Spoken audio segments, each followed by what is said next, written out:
was so loud I had to turn the fan down. Alright, I'm streaming. Hey there, I'm Eric. This is the God Killer, the game I'm making. It's a top-down 3D puzzler. And I'm just going to show you a quick demo of what I've got going. This is a game in Unity. It's written with C#. Last night, if you caught the tail end of my stream, you would have heard me a little bit frustrated about just a few bugs in the rotation. About 20 minutes after I stopped the stream, I came in and fixed it. So the hands, they were kind of rotating out of control, so it was a little geometry problem getting the closer of two angles when you've got one angle that's at maybe 5 or 10 degrees and the other one that's really close to it is at 360 degrees or 355 degrees. So you have to do like a little bit of extra logic to cross over that gap so that you can correctly see that it's a shorter distance to move to the number that's actually a higher number in value. So now these guys are working great,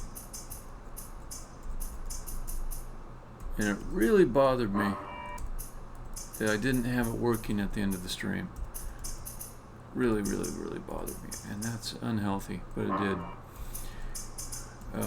But so you can see them, they move around, they rotate to face the player, and there's a few things that are missing from these two hands that belong to a character called God in the game.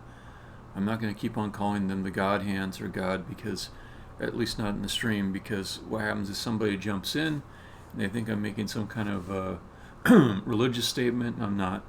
I have to keep on explaining, perhaps, that it's just a fictitious character within the game. So the hands here, right now they rotate. Another thing that will happen is I'll have recorded motions of an actor using leap motion. This little thing I'm holding up. Leap motion is a device a little bit like a Kinect that will track movements in physical space. I've done some tests with it. I know that I can record hand movements and play them back. And I can predict, I haven't done it yet, but I can predict that it will be successful to have an actor record their audio, and at the same time they'll be gesticulating, they're making all kinds of gestures with their hands, and I'll get them all together, synced up, and I can play the audio of the actor in the game, and I can also play the hand motions back. So you see that all happening at once. And the nice thing here is that that movement is independent of the rotation. So I've figured out the rotation. I don't have to do anything special to add it to the animation. Once the animation's in, these hands will move around with full degrees of freedom, and they'll be rotated as well, but that rotation, it's not complicated to add it. It's just like if you're watching a TV and different things are happening on the TV, and I just grab the TV and kind of turn it 45 degrees. Everything on the TV technically is sort of rotated and it's in a different position, but it's still not a complicated thing to arrange. So then the last thing, or I should say, actually the thing I just described is the last thing, but the second thing that I want to add to this is that these hands would move along XYZ axes to different locations, which I put in the level, which I call stages or hand stages, which I determine are good places for the hands to be to do a performance without any other level scenery getting in the way of that performance. So I call them a stage because these hands need a fair amount of room to perform.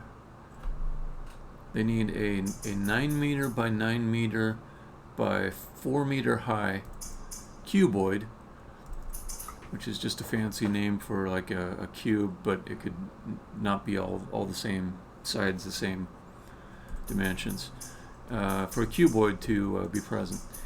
So I can put these cuboids in certain spots that I know are clear, and those are like approved locations for the hands to be at when they're doing their performances. And I could put like another one over here, and that would mean that if my characters walk down to this part of the room, the hands would just glide over to that other hand stage and perform from that location that's closer to the player. And I can, because I intend to have the character here move throughout the level, I can keep on putting these hand stages in different places throughout the level, and as the player keeps on moving through the level,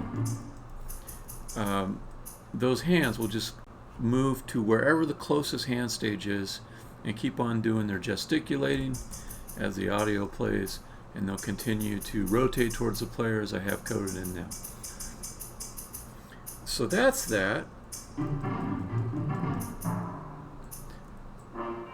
And I'm going to stop the demo part of this, which is what I've just been doing. I'm going to go into the work part of this, which is more writing code and talking about algorithms. And if you're joining this or watching it as a recording and you kind of deciding what to do with it, let me just say that if you like the demo part, just watch the first 10-15 minutes of these videos that I've got. If you like the coding stuff, stick around after that. And that's the general format of these. So I'm available to talk and chat and answer questions and things like that, whether it be about the game or other tangential subjects. I'm not a real stickler for sticking to the topic. Yeah, you can do that. You can join me on one of the live streams. So if you're watching this as a recording on YouTube or on the Twitch backlog, just look for a little link to the Twitch channel. You can come in at, let me show the schedule. The schedule is Monday through Thursday. Monday through Thursday, 6 to 8 p.m.-ish, Pacific Standard Time. That's the West Coast. And these are the live coding sessions, the thing you're doing now. And on Sundays, 3 p.m. in the afternoon of the Pacific Coast, you can watch more game development stuff, but not coding. So it'll be art, level design, audio stuff happening then. So yeah, that's that. So I want to get back to the task. I want to get to coding this. I want to see how much of the navigation I can get done in one session of about 2 hours. I think it's possible that I can get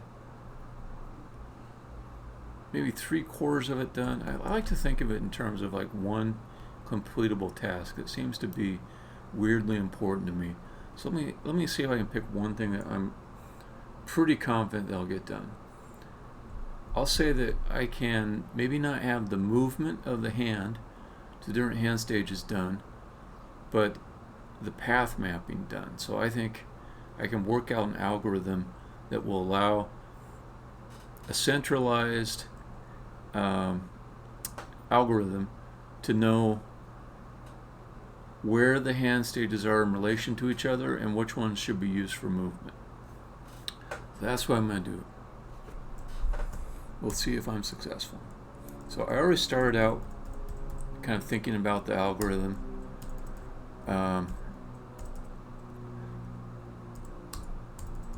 So I came up with names for the things that I'm going to use, my classes.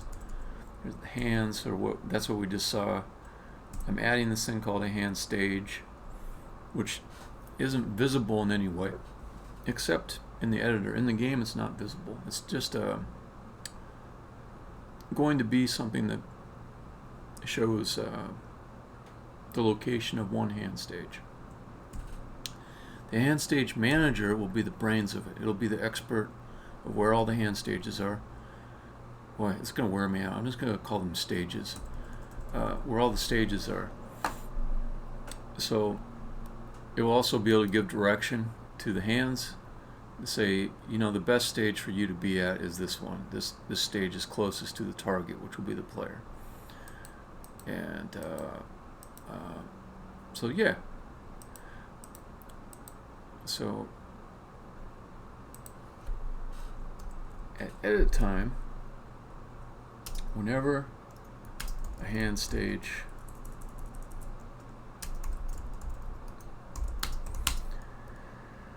is moved, tell the hand stage manager.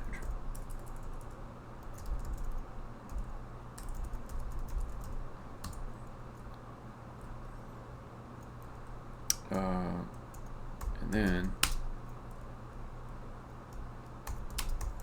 it will update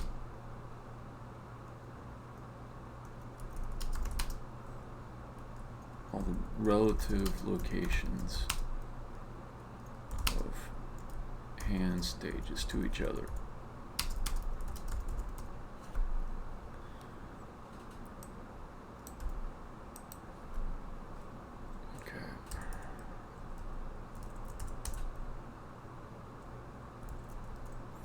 So I always do this little bit of planning out before I start writing a whole bunch of code. It saves me time in the end. So hand stage manager, it's going to have something called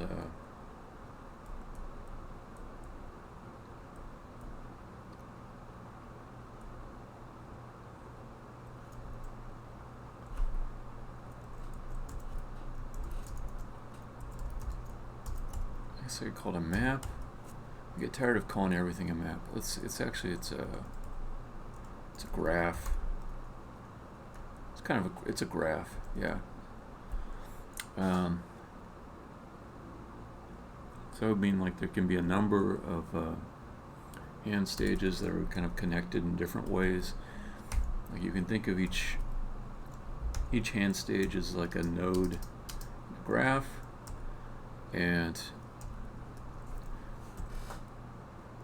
although it's not exactly like that type of graph. Now that I'm thinking about it, graph is probably the wrong word, because it's possible for these connections to be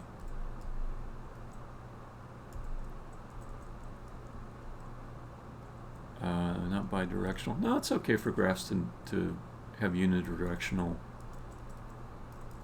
connections. That's fine. I'll call it a graph. I like graph. I think that's even correct. Okay. I feel pretty good about the algorithm here, enough to like start coding other more specific parts without the danger of risking time after having selected a bad algorithm. So I'll just start making some stuff. And I had written a little bit of code already that was probably close to being testable. In my hand stage, I'd just written something that would draw a little cuboid wireframe around each hand stage. So let me make sure that works.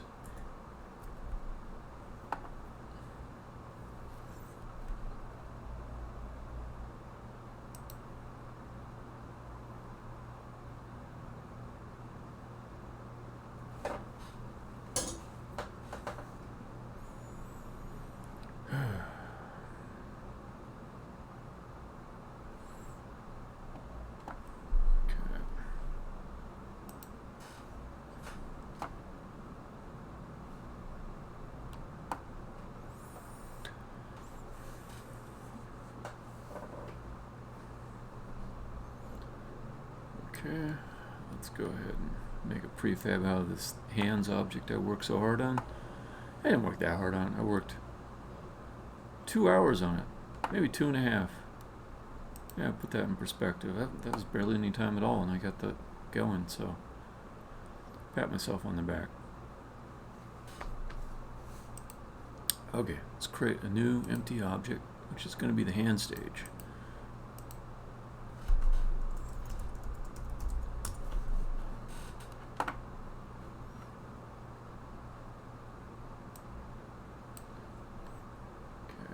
So for this to be a real hand stage, it needs that script, and immediately the script works. So See that little blue wireframe around it? That is an editor-only representation. Let me, just so I can kind of have this put in the right place to begin with. Let me arrange it so that it's on top of where the hands actually are. That'll also let me check and see if I got the dimensions of it correct.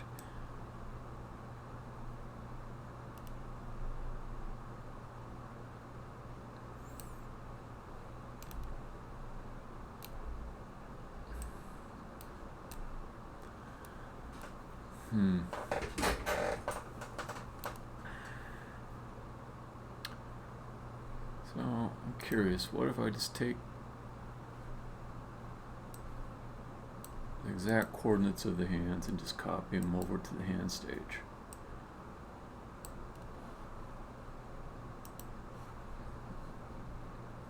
If I'm lucky, it just lines up right away.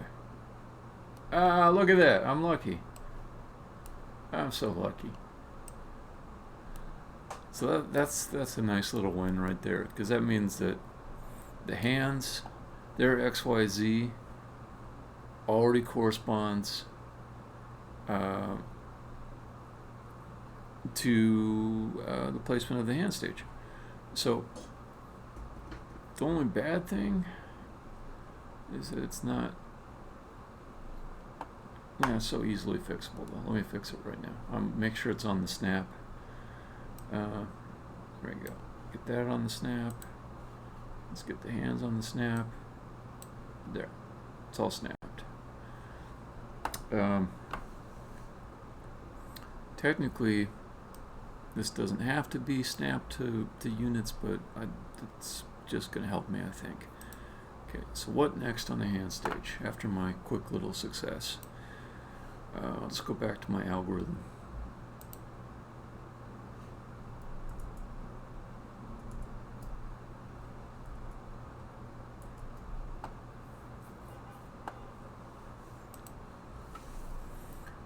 Okay.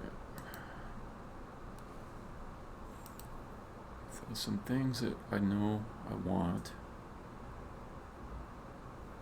I want each hand stage to know its neighbors. So public hand stage.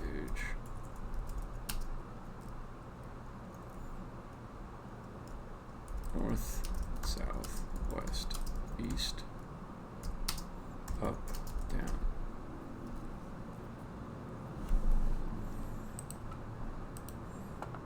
Okay.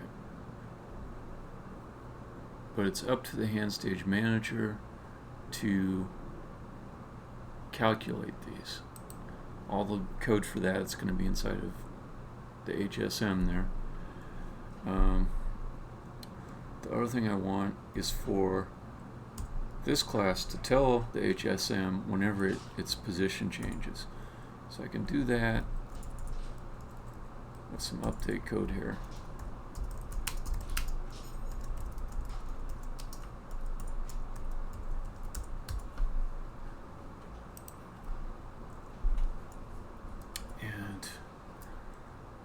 More specifically, I don't want it to call every single friggin' time that it updates, every frame. That would be horrible.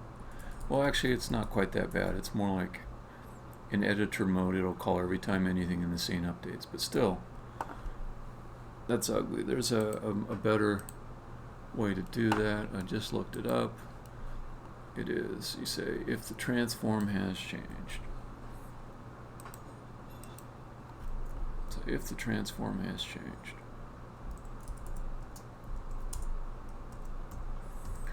Okay, then I'll want to call some new method of hand stage manager, and I'm just going to assume it's going to be a static method because the HSM is going to be a singleton. It's an easy way to get good singleton behavior is just make static classes or static methods of classes. It just takes a little care not to screw things up. So the method will be, I already made up a name for it. What was it? Update and stage graph. Or let's call it update graph. Got the hiccups.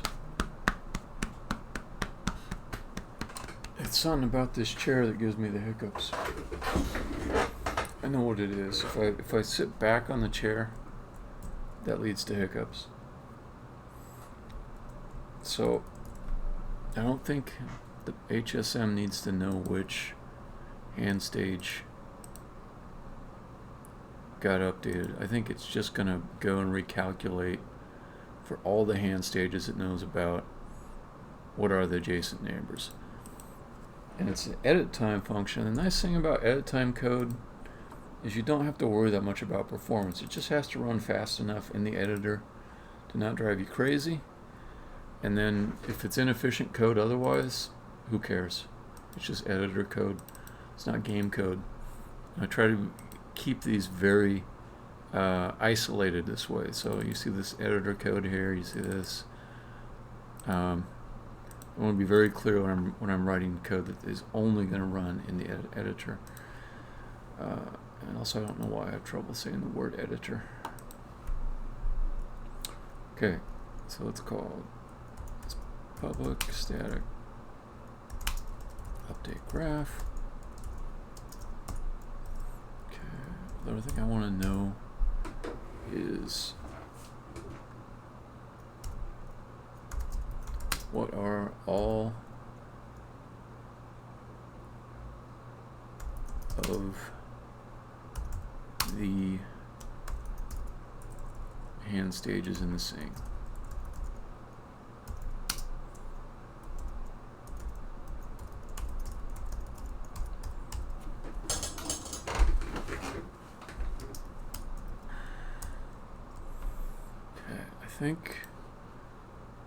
I think there's just a way.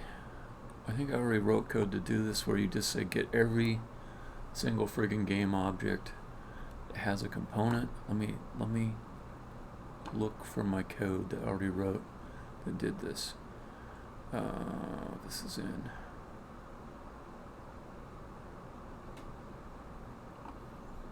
board loader.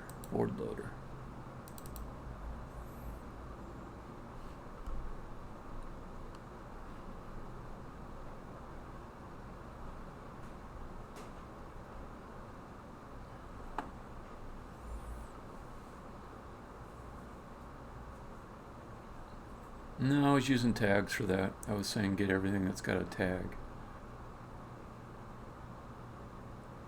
So I didn't do that. Let me check. The problem with tags, they're fairly performant, but you keep on adding tags and to game objects, and there's just no way to organize them very well. So it can lead to a lot of craziness, and you only get one type of tag per object. They're not like, they're kind of mislabeled. Usually when you say tags, it means you can apply 1, 2, 5, 0. In Unity you get to apply just one tag. It's more of like a category than a tag. Okay, so Unity get all game objects. Yeah, that one. I love it when the question I'm asking has been asked many times before.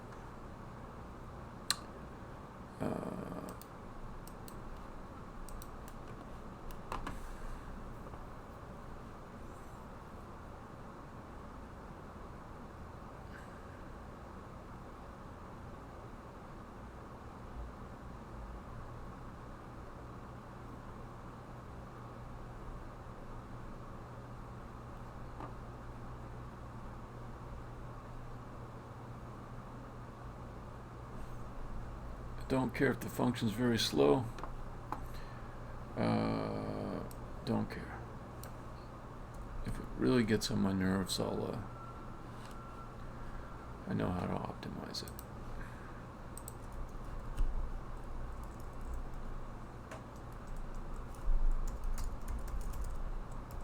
Is it an array of hand stages?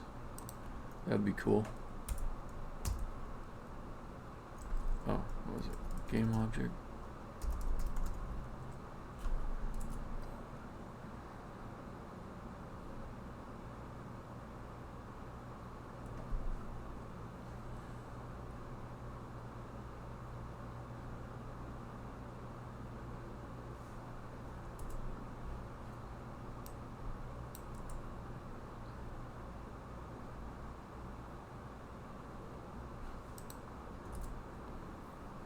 I don't really want to derive from mono behavior, so I'm looking for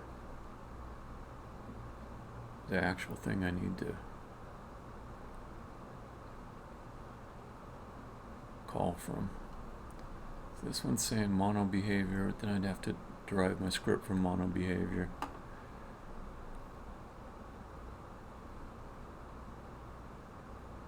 I guess I could try this one too. Oh, but I don't want... No, I want stuff that's actually in the scene. I don't want all these other things.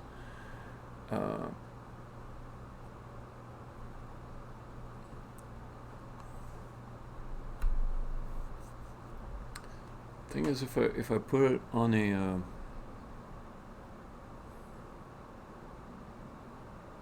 if I put it on a mono... If I put this thing on a mono behavior, then I would need to instance it. And put it on a game object, and suddenly I'm cluttering things up there too. I suppose it's not the end of the world.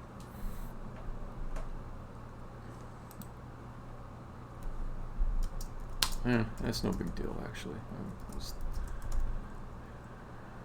kind of thinking too hard about that.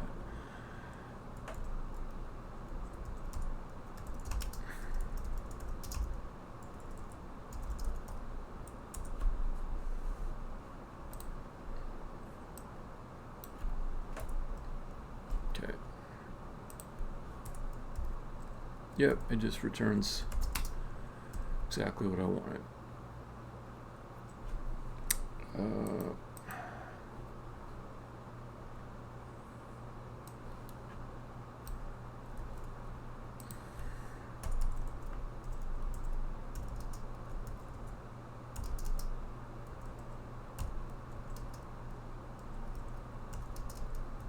what am I doing? Okay. Hand stage.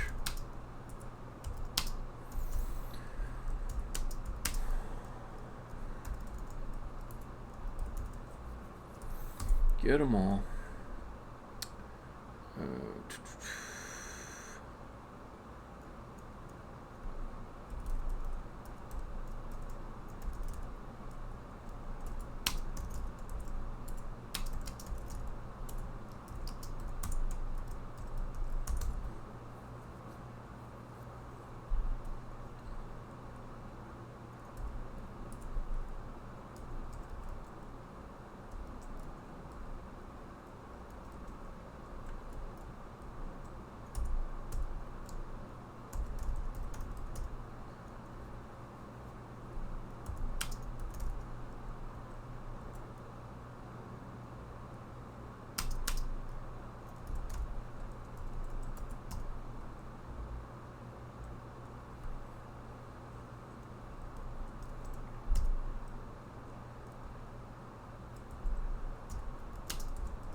Just want to see if I've defined this already someplace else. Yeah, the line break will probably...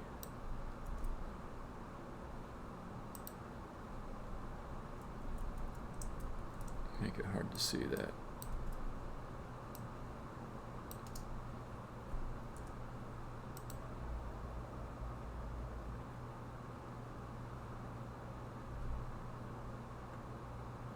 No, okay.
Okay.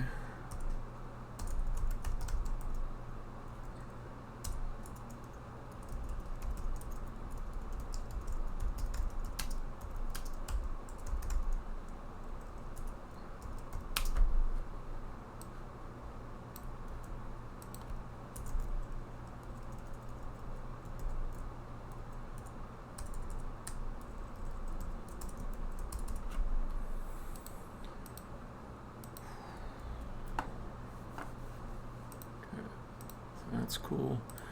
So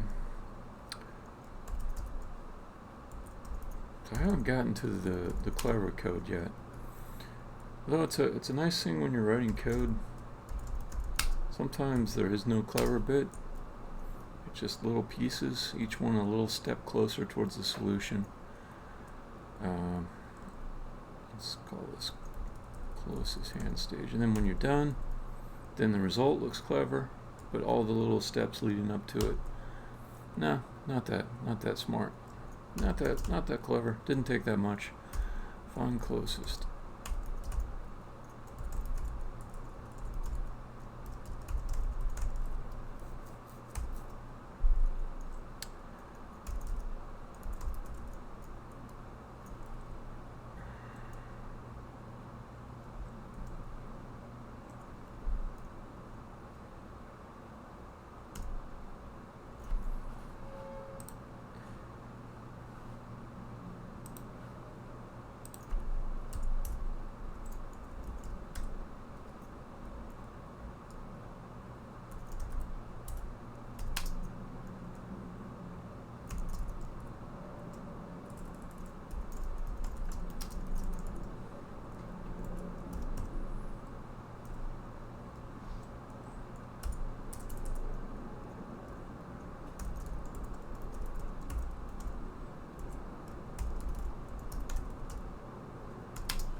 Yeah, let's just call this neighbor.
Okay.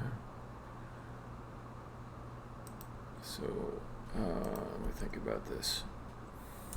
So basically, I need to do a check of every hand stage first to see if it is, and this part needs a little explanation, if it is in the same direction as the passed in direction. So in this loop down here, I'm saying, okay, for every hand stage, I want to know who its neighbors are. And then I say, well, let's check one direction at a time. Let's check north, south, west, east, up, down. And in that direction, I say, well, who's closest to this hand stage I'm at? Who's closest to me in that particular direction? And this function might come back and return null, which means there's nobody in that direction, or it will return a hand stage, which means that's your closest neighbor, and that neighbor might be close, it might be like right next to, it might even be overlapping the stage that you're in, or it can be way the fuck away, just way far away. So the definition of direction I worked out earlier on my iPad, and it's visually a little bit tricky. But basically, if you think of a cube and think of it being divided into 8 sections, that cube, and each of the 8 sections represents one of the directions of travel that are in this list: north, south, west, east, up, down. Each of those sections will be like a little pyramid, a 4-sided pyramid, or 5-sided if you count the base, each facing in one of the 8 directions. So basically, I check and see for any 2 objects in 3 space. Call the first one the origin, the second one the target. The target relative to the origin, which one of those sections of that sliced up cube is it in? And cube's maybe the wrong word, but yeah. Anyways, so I know how to write that algorithm. Just for now, I'm going to say, let's see, for each hand stage that is in the direction, in the travel direction,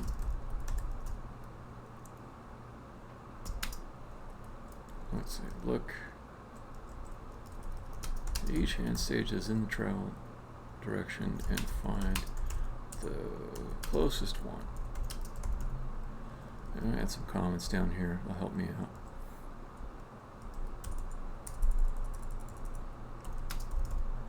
For each hand stage, figure out who its closest neighbors are.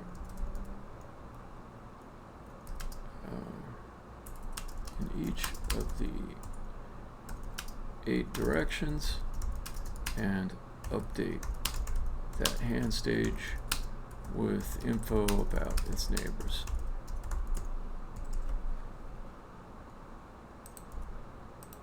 Okay. So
I feel like I might as well just pass it a vector.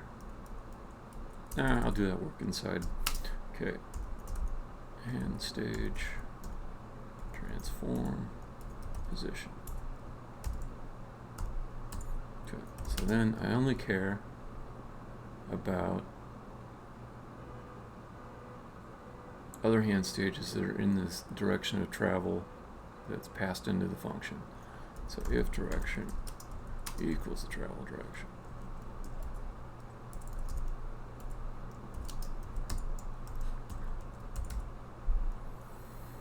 Okay, float.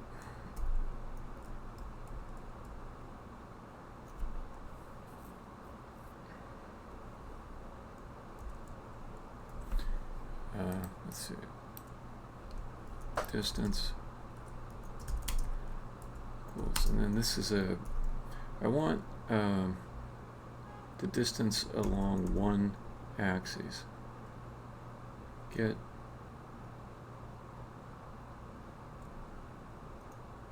travel distance.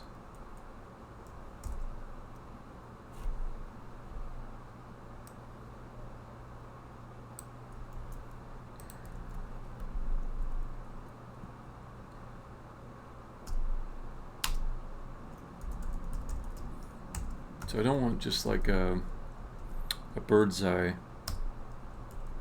distance to it. I want,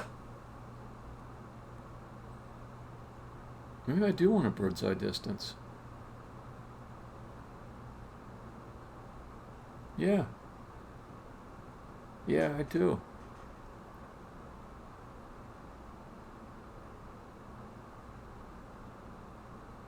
Yeah, okay, that's what I want. For this, there's got to be a built-in Unity function, or maybe it's just vector subtraction.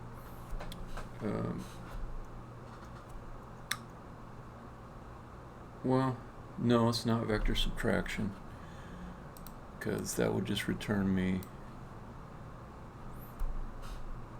This is none of those things. There's just got to be a built-in function for it. So let me see. I think it's probably vector 3. Vector 3. I think I just saw it. Distance. I think that's it.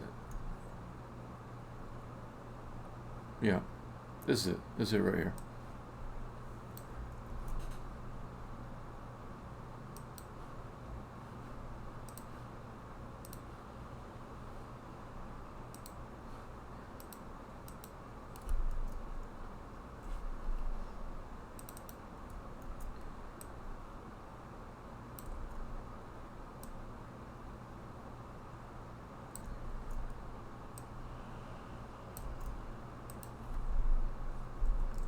Oh yeah. So let's call closest distance and just give it a ridiculously high number. So if we find anything at all, it'll be closer. And then hand stage closest,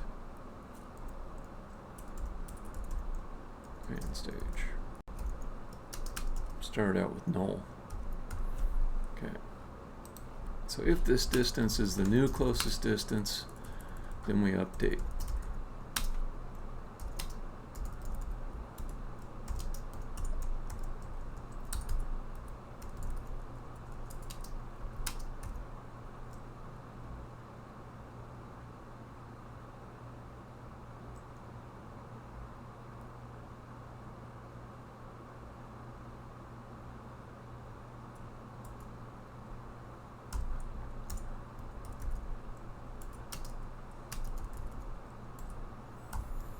Okay, then at the end of this loop, well, that's not going to be useful.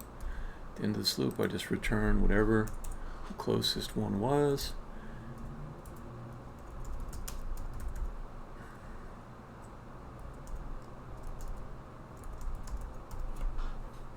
Dang it.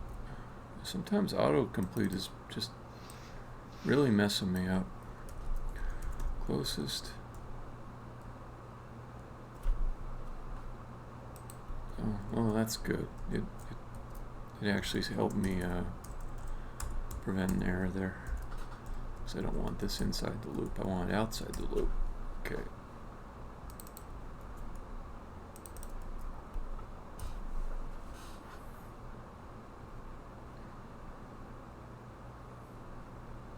Okay, then just gotta write this little beauty.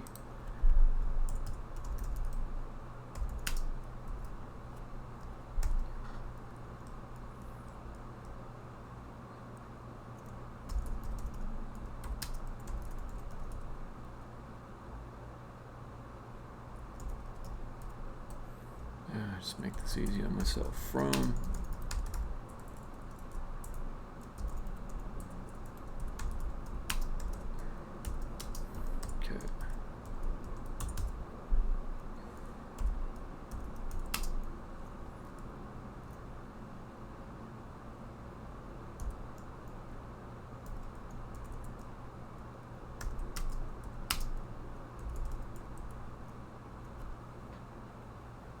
oh no, I need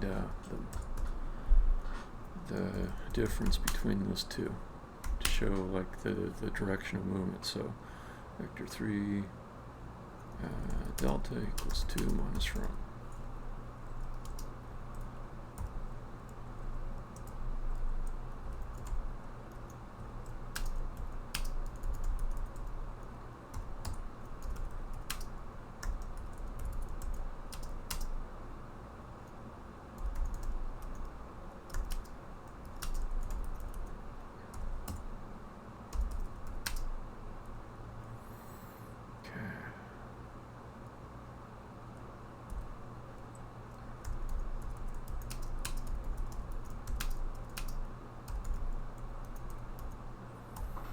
So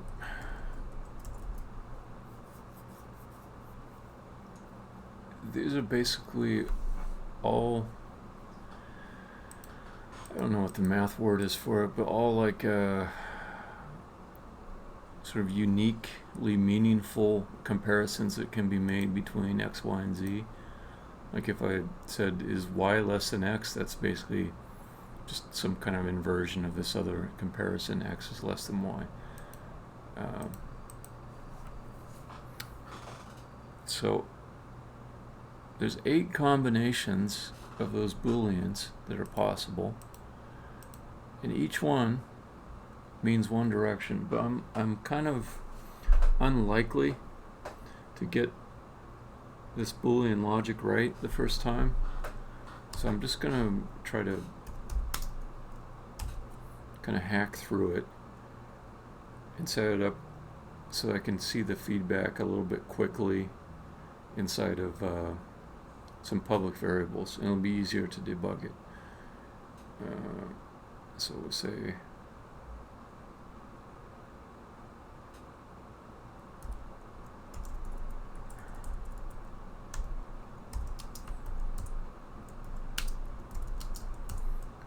it's a game of deduction here. So I'm aiming to narrow down with these comparisons which of the 8 directions it could be. And so if x is less than y, it could be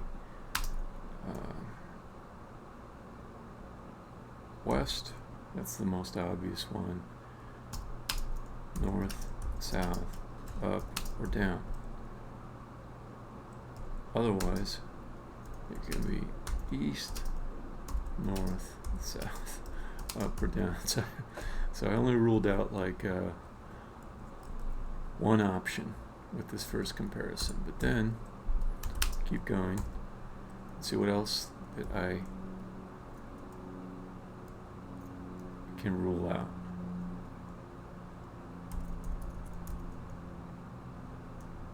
If x is less than z, then some set of things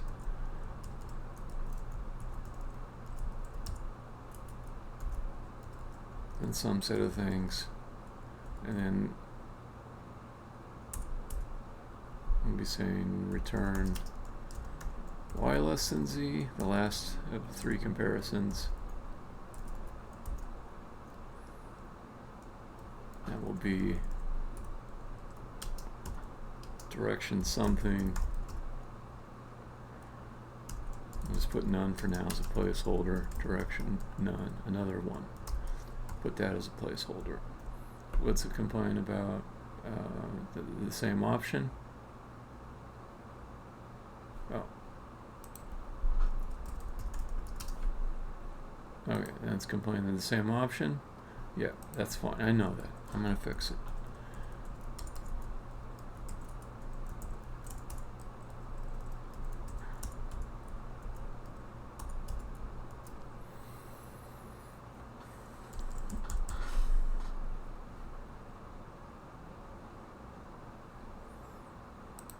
Oh, God, this is the part that's hard for me.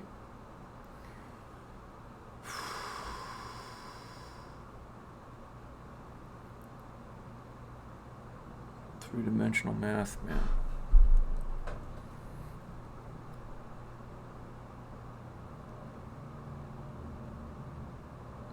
Okay. Maybe I don't want to do this visually. Maybe I want to do it with unit tests. Unit tests would be a good way to test all the combinations. So, but like, I gotta start with some kind of assertion. So if x is less than z,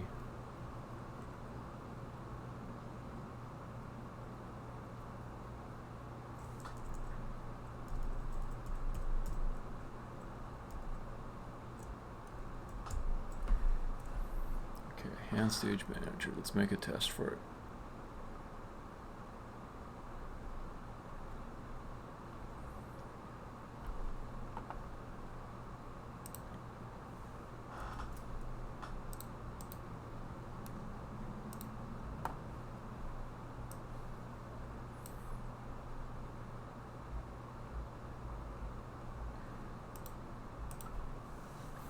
Okay, so the tests, let's start out.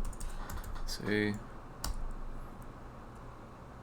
from is 0, 0, 0. Just make it real simple on myself. Just keep it at the origin. Because I'm really going to be testing the delta of those two. So say that the delta, or 2, is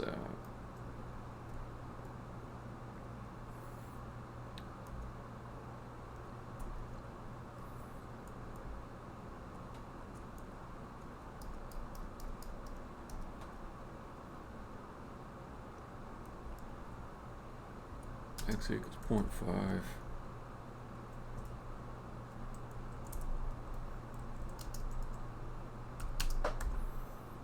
Y equals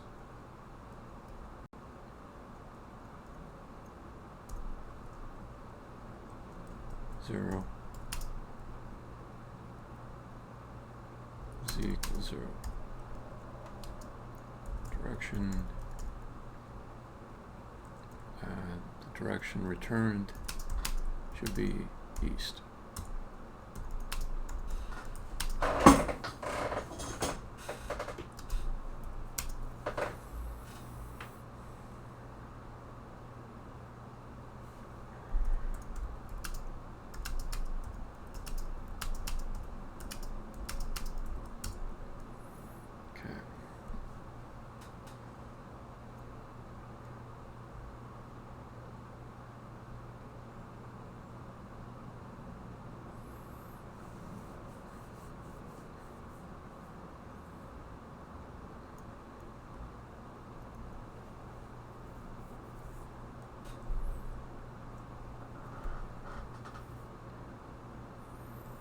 I think I just kind of need to think of 2 dimensions at a time. It's just too hard to kind of think in 3 dimensions all at once. So if I start out with just x and y, good old x and y, and I try to just narrow it down to possible directions with those, they're going to be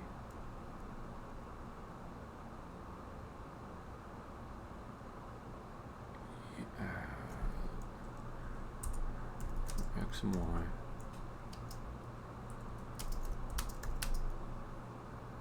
four directions, direction combos will be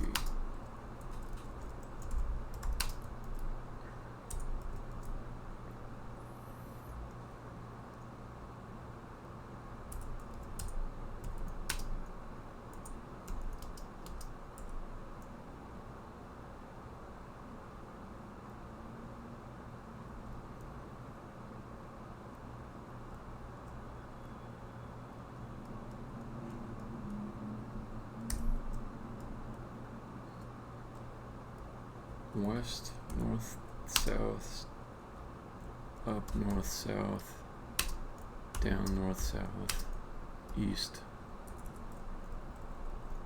north, south.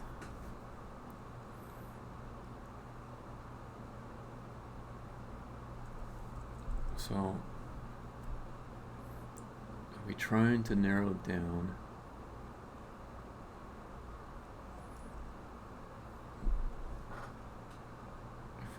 Okay, so let's just call it west, east, up or down.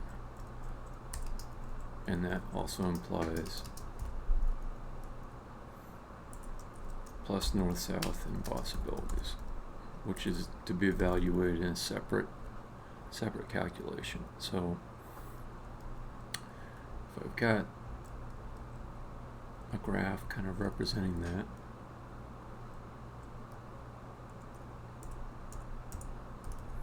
like an X.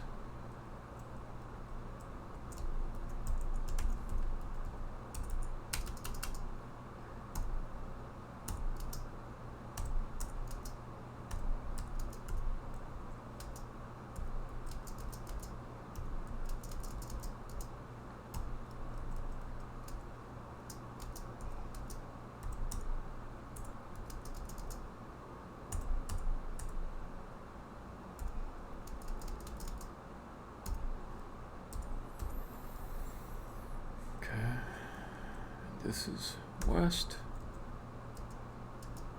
this is up, east, down. So that's the result. So this is x going from 0 to 1. I mean, really not 0 to 1, but actually negative 1. So this is negative in this direction. Okay, and same, except it's up is higher.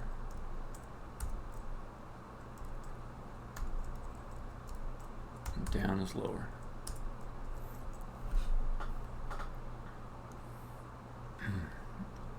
So if I set y is 0, it gets really easy. But if it say it was y equals 0.4, then it's still like x equals 0.5, but it's underneath this curve here. So that would be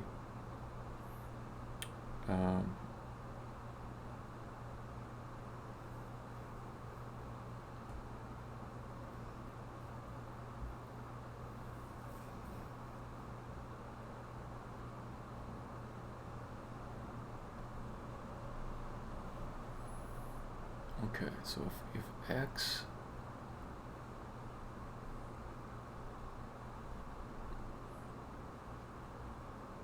is less than y, 0.6, then we've narrowed it to UW, otherwise it's ED. So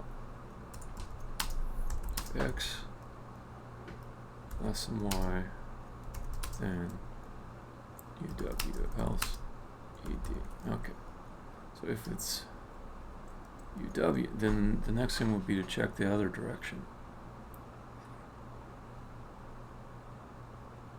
I think.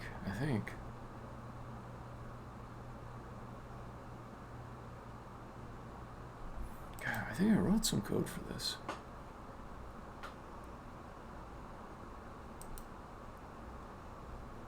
So x plus 1, that does that way, but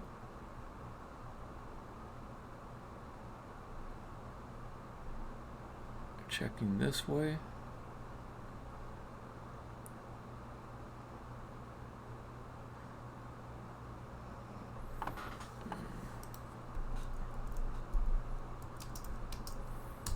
My code base has gotten large enough that it's a little hard for me to remember where it all is.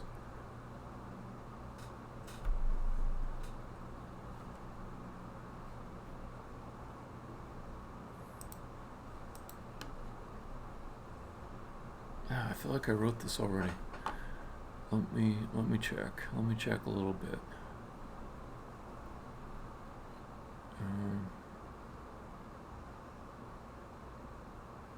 It was in the Beamer, maybe?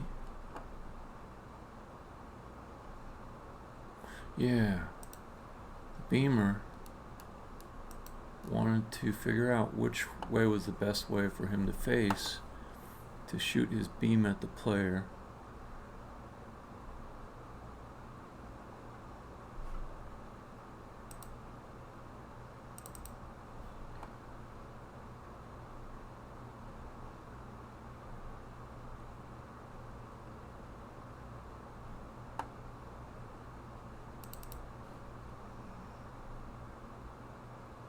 Yeah, this stuff right here. This is what it was. Let me just copy it over. So I didn't write like a full 3D version of it, which is what I'm working on now. But the principle is probably going to transfer across. So let me just pull this in over here.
Okay, I think there's probably a more elegant way to write it than what I did here, but at least it makes sense to me.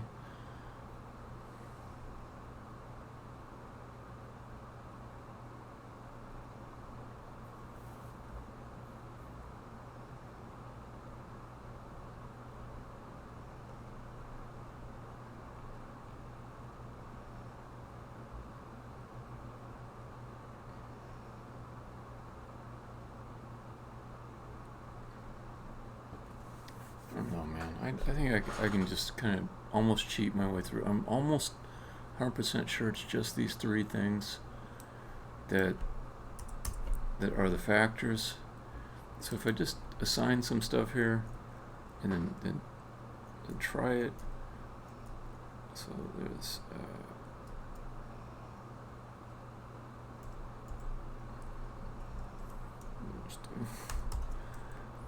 up, down. Here, I'll do them in order. North, south, west, east, up, down. No, that wouldn't work, would it? Because I've got...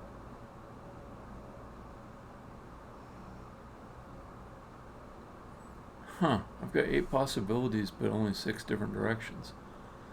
So this is maybe magical thinking.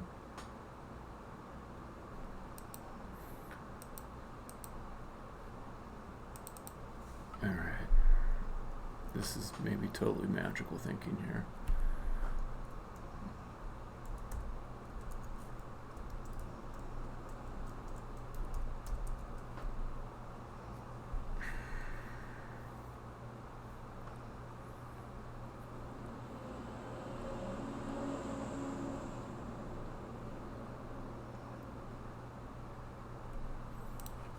I just need to sort of break it down into what I really truly know, instead of kind of hoping that through some sort of algorithmic symmetry I'll arrive at a correct answer.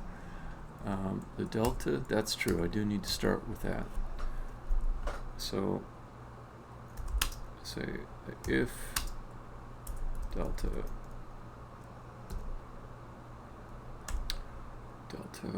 y is greater than 0, this just reminds me that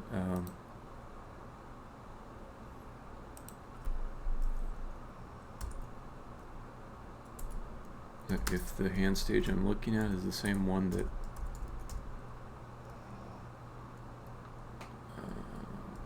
never mind. Yeah.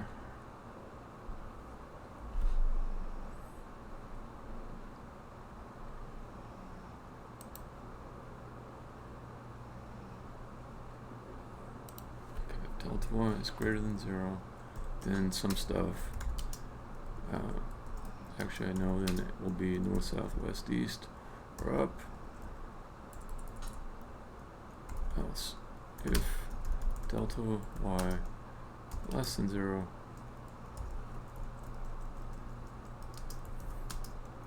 I know it is north, south, west, east, down. Else, it's like they're both 0. Well, no.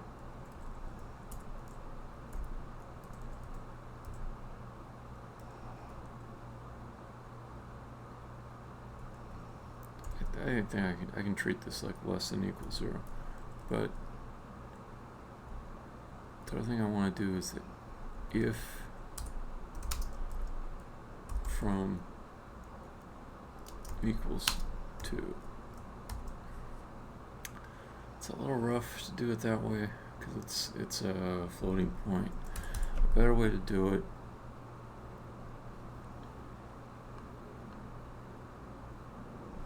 is to compare instances, because I'm just checking. I don't want to find a direction for a hand stage going to itself. So let's call this from hand stage. So if the hand stage is the same as the one I'm looking for comparisons from, just skip over that. And that saves me from potentially different floating point errors. And then let's set the start position from here.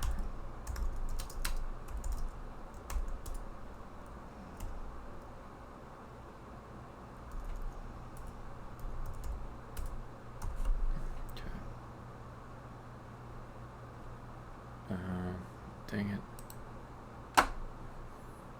So yes. All right, vector 3.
Oops. This is so inelegant. Just ruling out one thing at a time.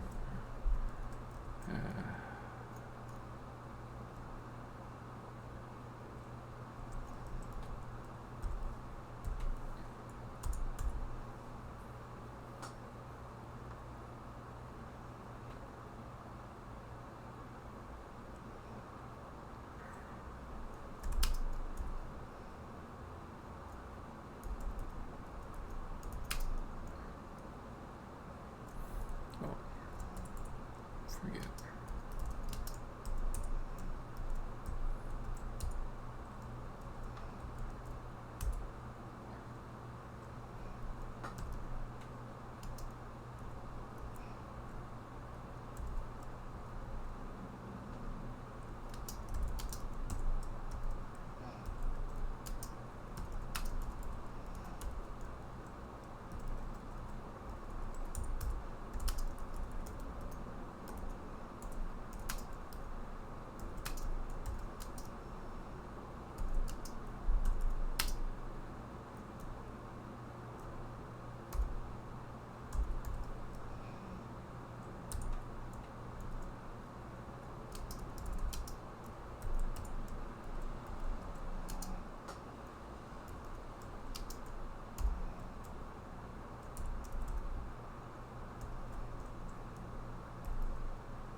Dude, I think it is really those three Boolean things, because it is 6 divisions of the cube and it is 6 directions. Ah, this is terrible. I'm just haunted by that.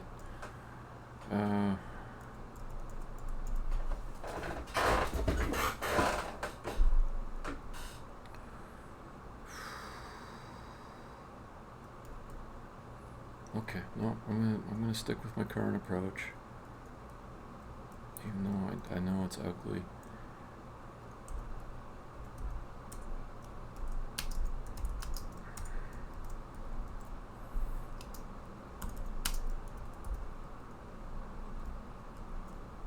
I just...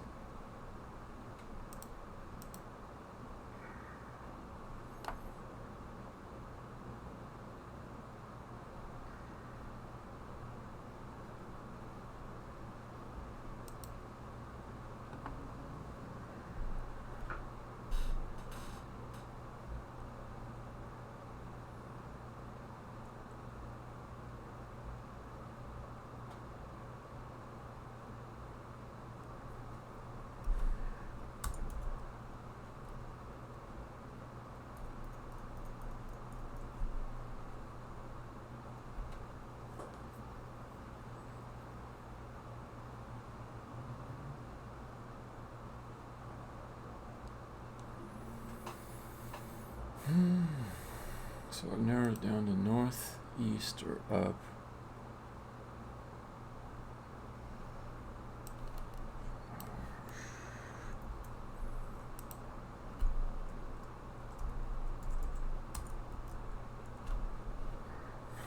Going back to the old way.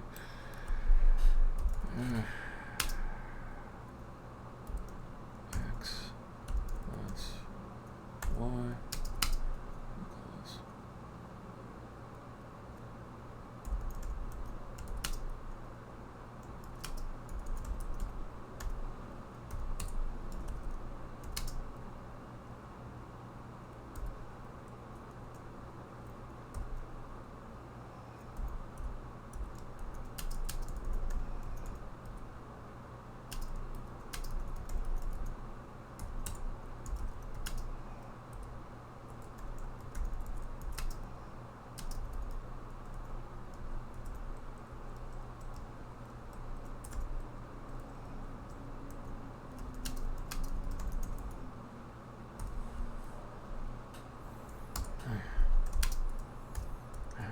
gonna go back to even the first thing that I was doing, even though I have my doubts.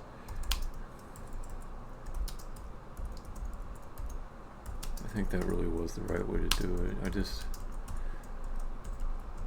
know. Let's see, return.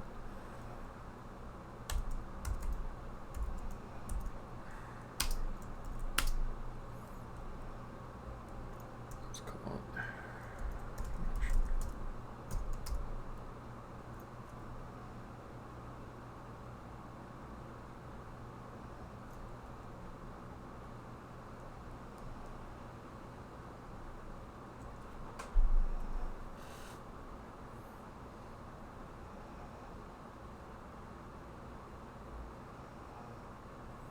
God, what am I missing?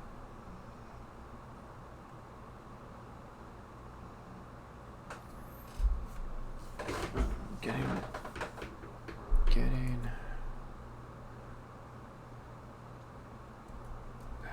some visual stuff involved here.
This represents if x is greater than y,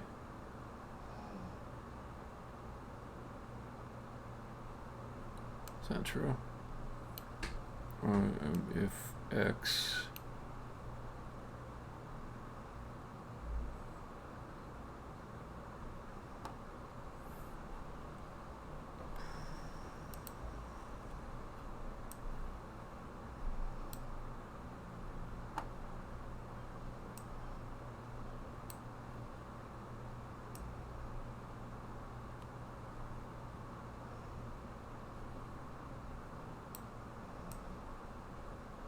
okay, yeah. So if x is larger, it goes out this way.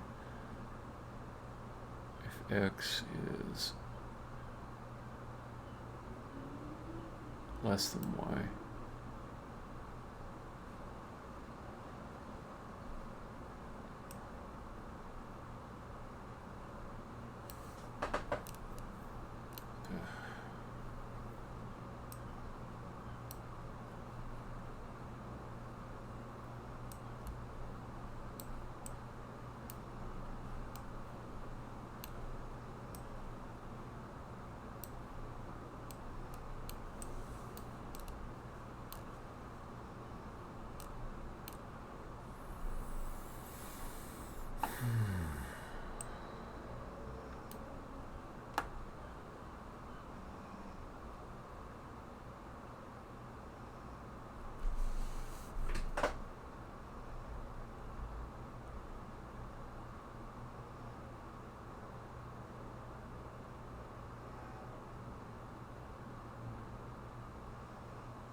I don't know, man, this is hard. My brain's kind of tired. I don't want to give up, though. I don't want to give up. I can still do this. I can still do this.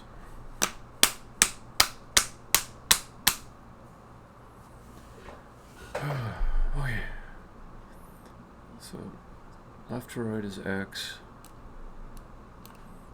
Here's 0. Here's 1.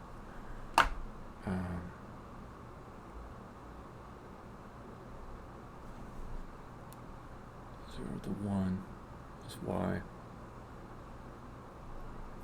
In this direction, x gets larger. In this direction, y gets larger. So if x was 0.5 and y was 0.4, it would be inside of this area. Whereas x was 0.5, but y was 0.6, it would be outside the area. So x is less than y. This represents x is less than y. This is the shape of the space that is defined by x is less than y. Okay, so what's this one? This one is doesn't care about x, it cares about y and z. It's saying, I look at it from this direction, this is z, and z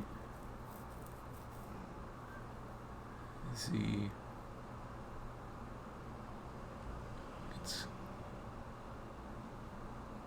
larger in this direction, so it's going to be z less than y. So this is z is less than y. I wish I could write a little note there, but I'll just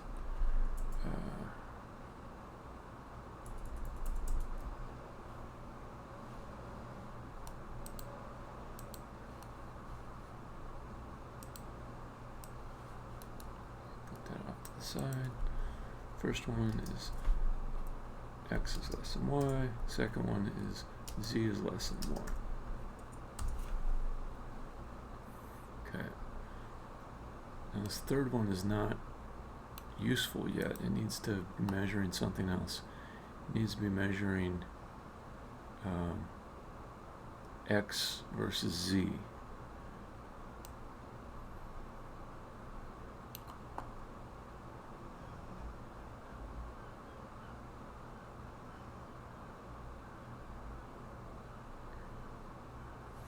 Trying to think which shape would represent that.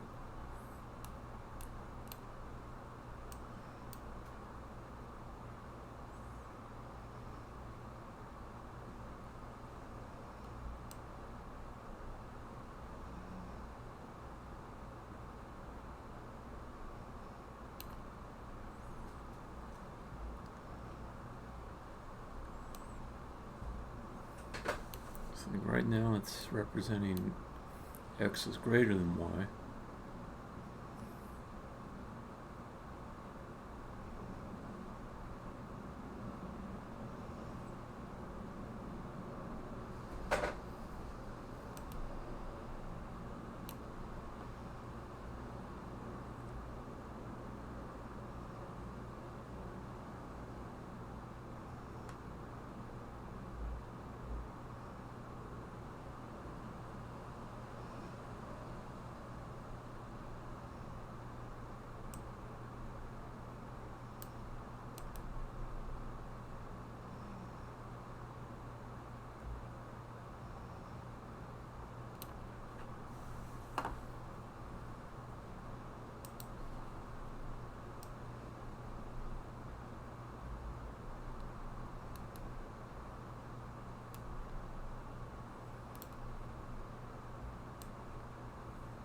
Okay, so now I've got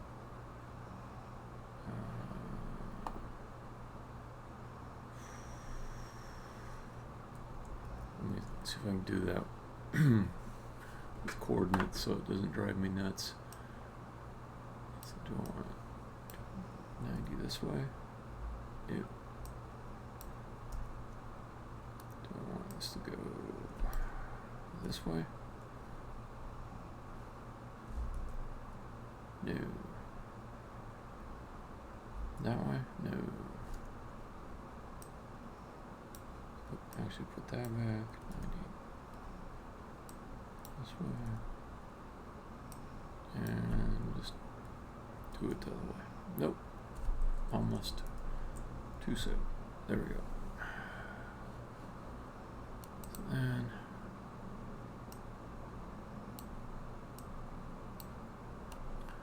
last one, I'm just not even thinking about it too hard. It's either x is less than z or it's the other way around. If I get it wrong, I think I can fix it. So the idea is if I put these three Boolean checks together, I should be able to find an area that's in the shape that I want. I'm not sure if that's true.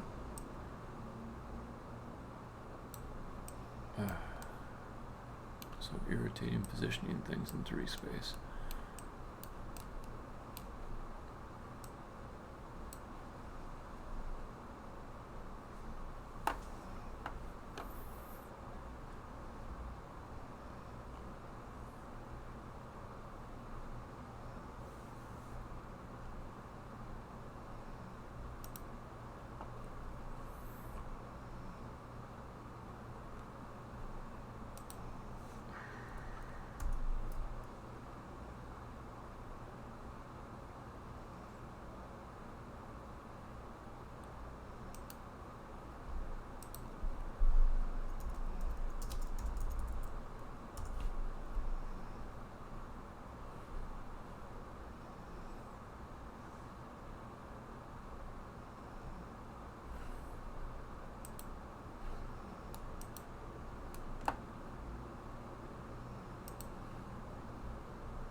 I feel like if this was like an interview question, I would have failed so hard. So hard. Okay, so let's call red the X versus Y. Let's call green the Z versus Y. Z less than Y. Okay, and then we'll call this last one blue X versus Z.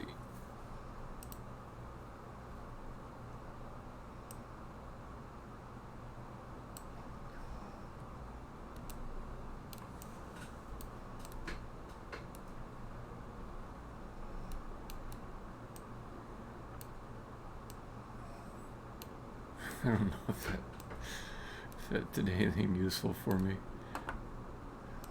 It's kind of interesting to look at. But is it helping me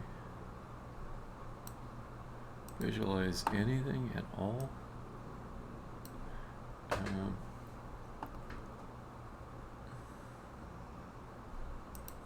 Alright, so if I pull this in,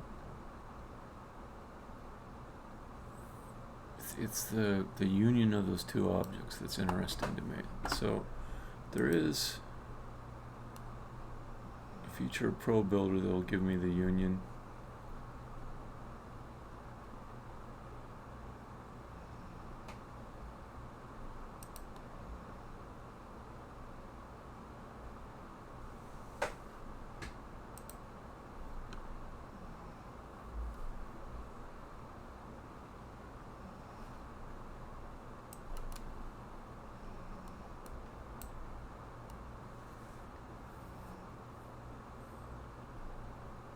No, it's not gonna work.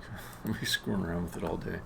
I mean, it'll work, but it won't like be precisely giving me the result I want. I'll have to fiddle around with it to give me exactly what I want, and I don't want to. That's not good. Okay, so just look at this just a little bit.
I know a way I can come back to this.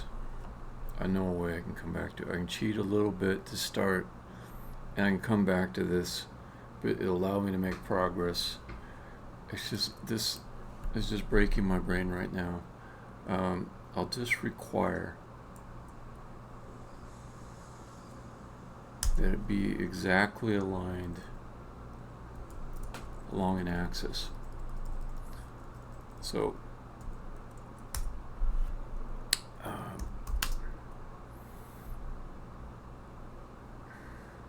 if from, let's say, delta 0 and delta y equals 0, turn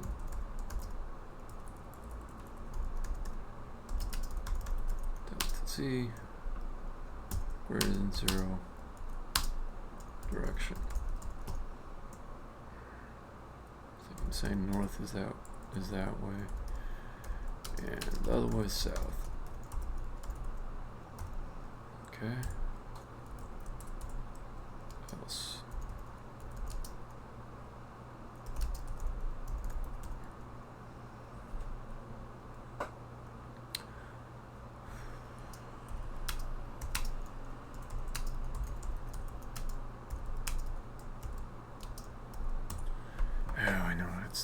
Fiddling around with it, saying doesn't like the floating point comparison, so let's just do this.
So I'll accept anything less than 1. I can make this specific to my current situation. Or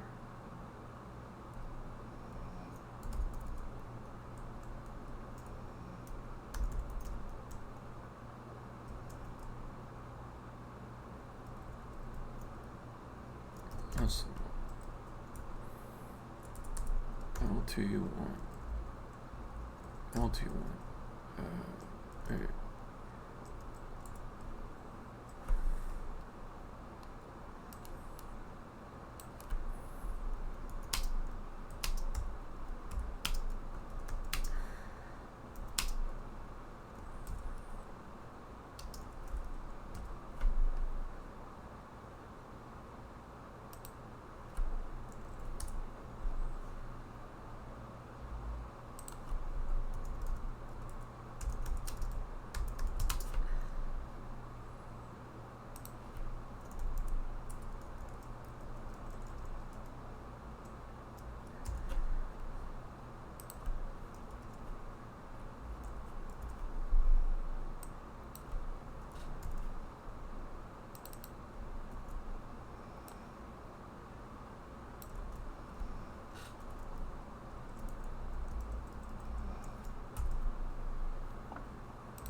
X, Y, X, Z, Y, Z.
Jesus, I still have to come back to that, but that's okay.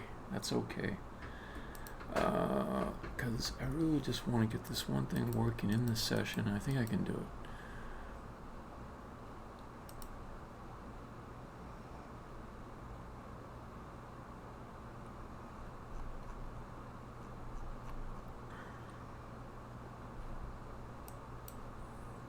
Alright, delete all that.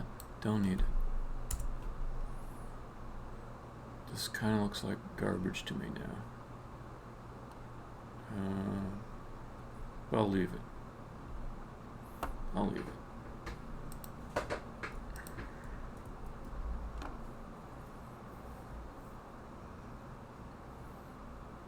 Okay. So what I should be able to do is instance this guy, hand stage manager, in my scene. Delete these guys, they're just making me angry.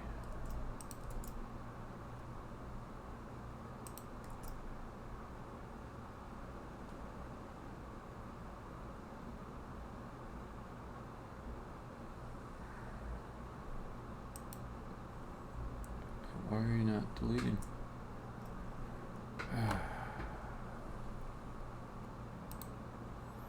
Okay, so I take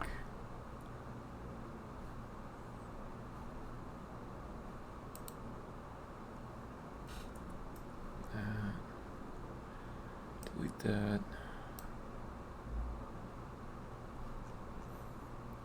What is this? No, not that.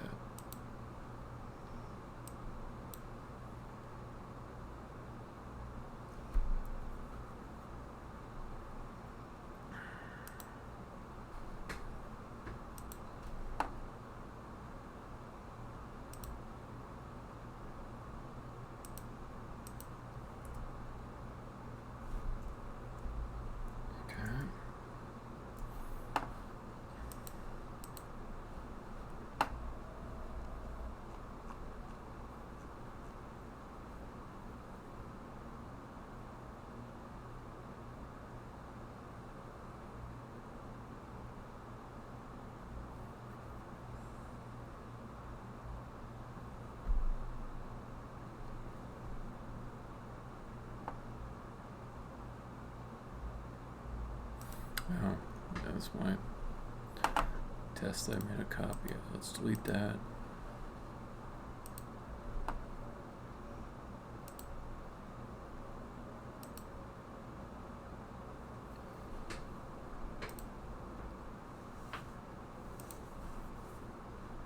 Okay, so now I should be able to add a component here.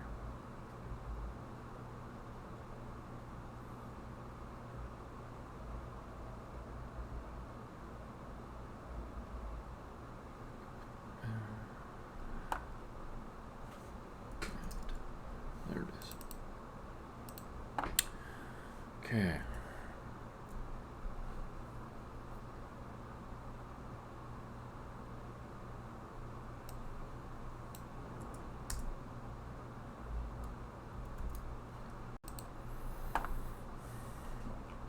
So this is kind of brand new code. I will set a breakpoint.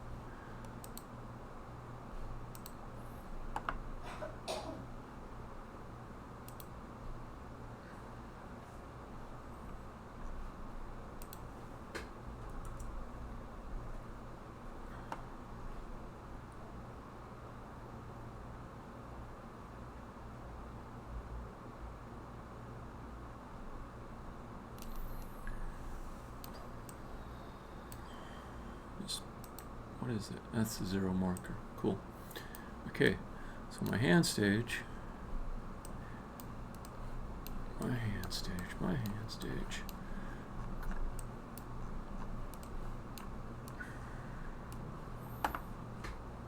If I move it, in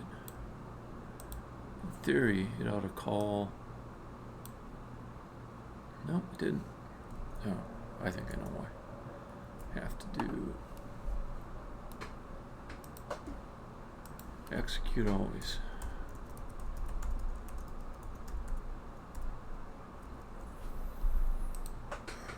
what does it require?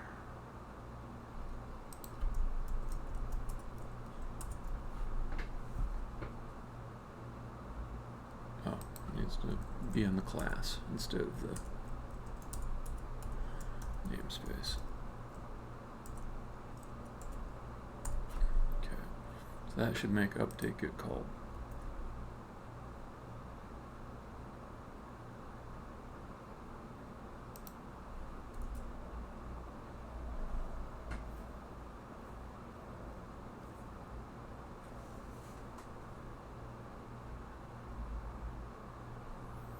Waiting for the build, waiting for the build. Okay, that's getting called.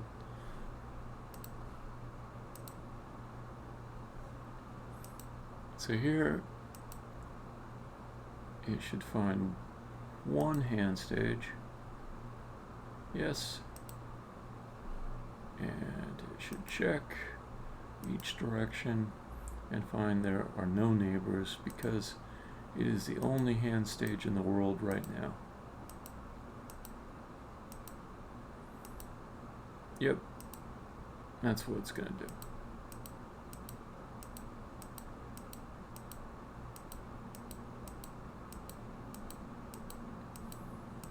For all 6 directions.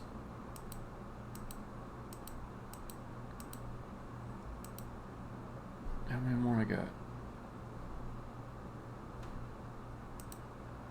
That's it. Okay. So now I'm hoping that that update isn't continuously calling the code here. So I'm hit play and I'm hoping it doesn't break point again. Good, because it should only. Oh. You're calling me again, are you? Okay. Play.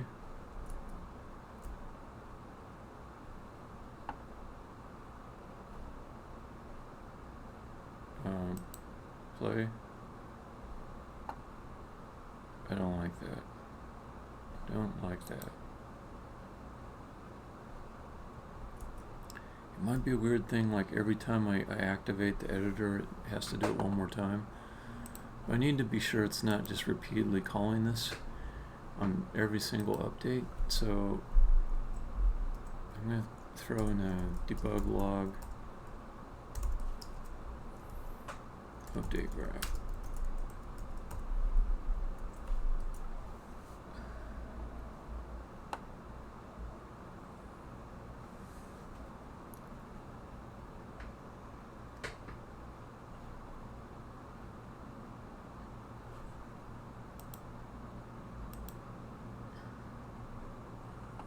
Okay. God, you're stupid. All I'm doing is moving my mouse cursor around. It's updating the graph. That's too much. So, I mean, if I have to, I'll just do my own comparison of the position. I really thought this was supposed to mean that something was updated with the transform. Doesn't seem like it's working correctly. I'm going to read the docs real quick here, see if I missed a finer point. Has transfer change. Oh, I have to set it myself each time. I have to set it myself. Alright, fair enough. Let's try that.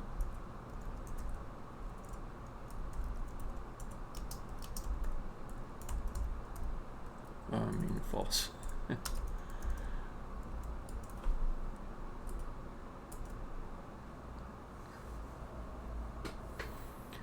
Wait for the Unity build.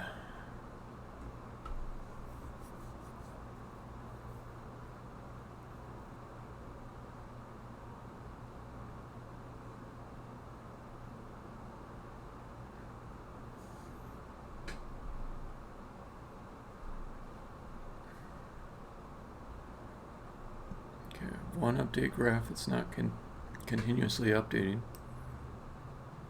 I'm going to pull it off the side. It does. Alright, that's not bad. Let go, it stops. Control Z. Yep, okay, all good. So next thing I'd like to see is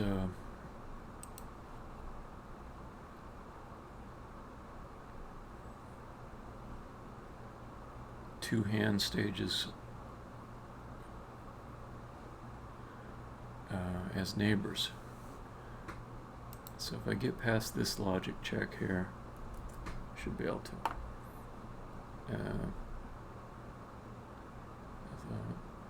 Well, be curious to see what happens. So initially, after I duplicate it, they will be seen as separate things. They are separate things, but they're right on top of each other. So I'm kind of curious. South, it said, okay.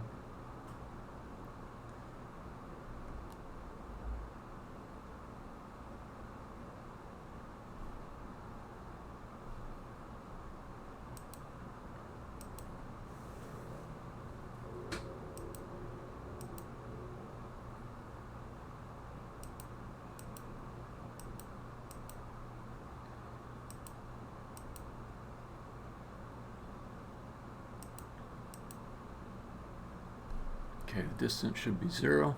Yep.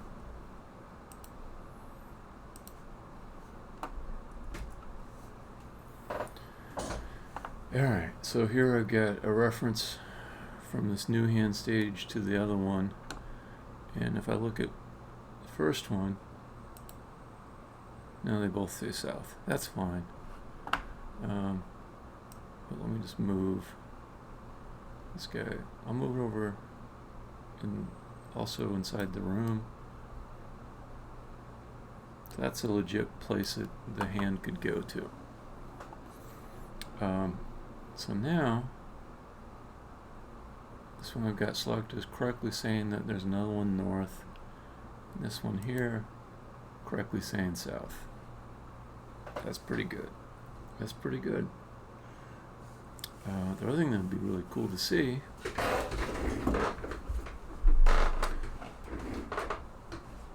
a little visualization how they're connected. And I can add that. I can add that real quick.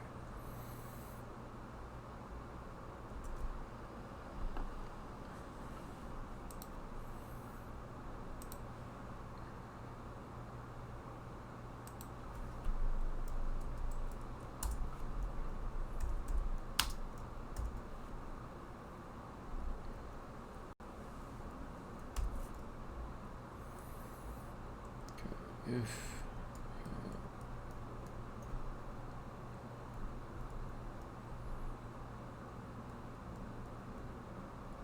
north non equals null,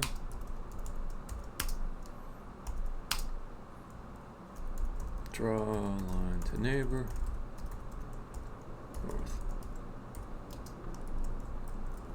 and just do the same for all the directions. Oh, that's JavaScript syntax right there.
I guess set the color.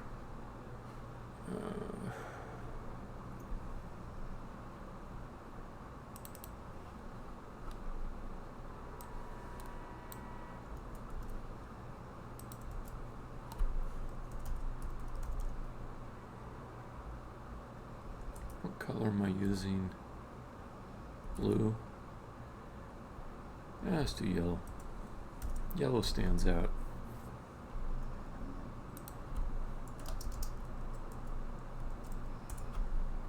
Okay.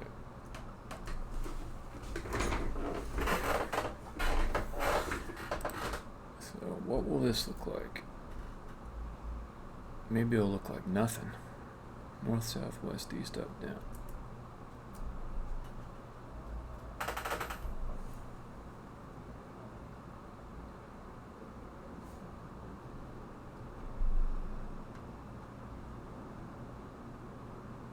Come on, do the build. There it is. All right. Worked. It worked. So then I could also do another hand stage. You know, I should draw like a little sphere right at each center point. That'll also make it clearer.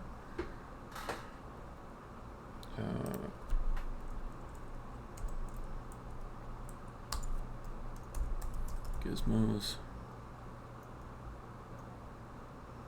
Draw sphere.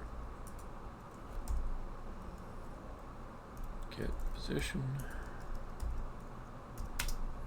And just a little one. Just a little one.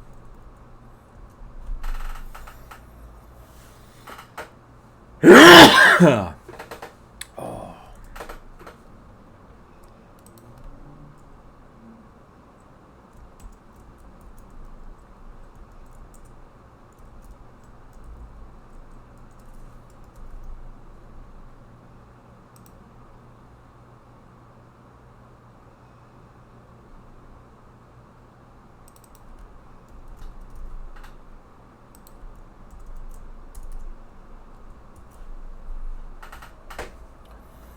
So that's starting to look good for visualizing the path of this whole thing.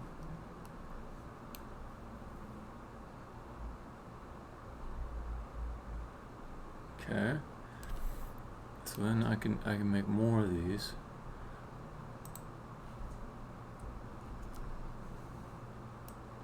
And I can say, oh nice. See, it's like already just connecting as I go.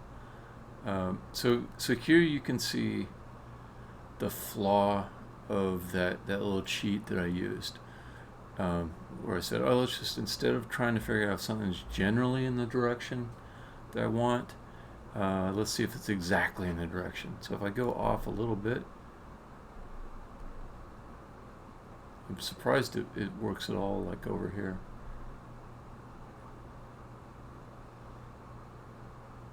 It's like a kind of like a rounding type thing.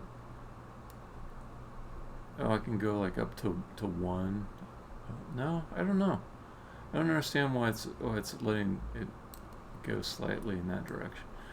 But honestly, you know what I could do is just increase that tolerance, so that you do have to get it pretty close in the direction you want, but not exactly, and that wouldn't be bad. So right now, like I can't go over here. That's sort of, it's actually not bad how I've got it, if I'm honest. I don't even know if I'll go and figure out what was plaguing me so much. So that all three of them are connected. I want to see, because I know I'm really close now.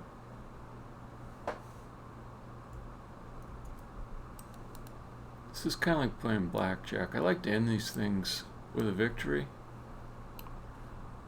but it always feels like I could go, hit me, hit me, hit me, just one more, one more, one more. Hit me. So I'm going to say hit me one more time, just because I see so much success here. I want to compound upon it. I'm going to do not smooth movement of the hand, but I'm just going to have the hand snap to the best hand stage for it to be in. I think I can do that in the next 10 to 30 minutes. Feeling lucky. Feeling lucky. Save the scene. I'm not feeling that lucky. I could just lose everything any moment. That is how Unity is.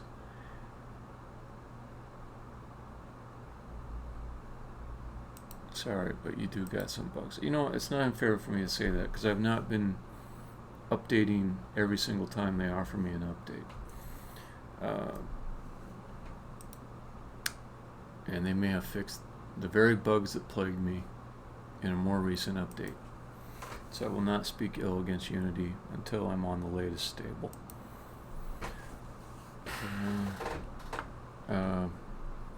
So, hands. You want to know from the only person that can tell you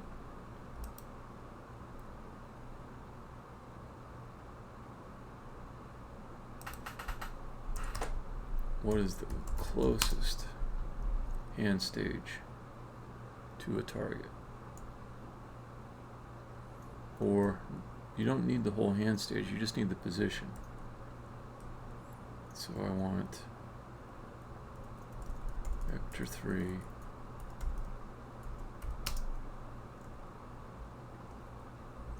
get closest.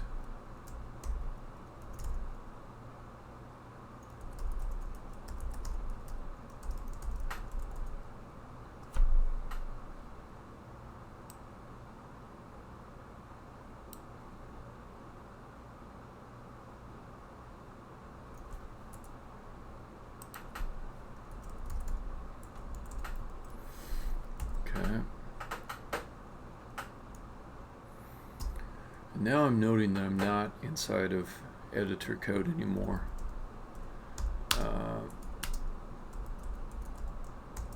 Which means some of the stuff that I was doing earlier is just not going to cut it. This should be a singleton. So I'll add that there.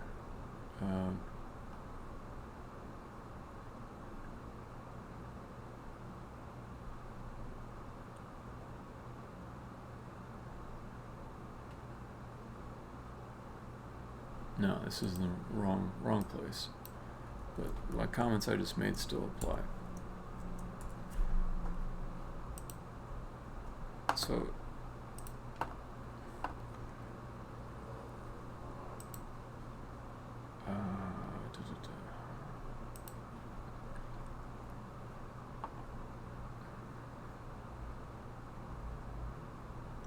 I'm just going to delete all this because I feel like I've got actually a pretty good way to make it useful as it is.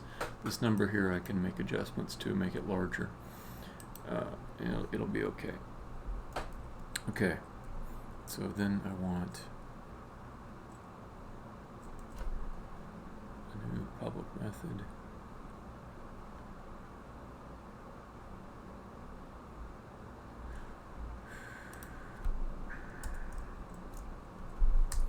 So I want to keep my editor code separate.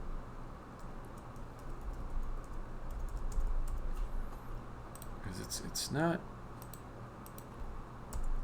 just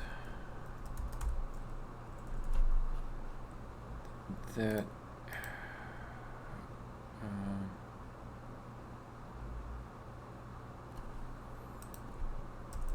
let's just paste that. Okay. It's not just that the code doesn't need to be present. It's that in the game executable. So I don't want to accidentally call this code that I know is non-performant. I want it to be a conscious decision to start using this code, which was originally written with editor-only sensibility. So I've got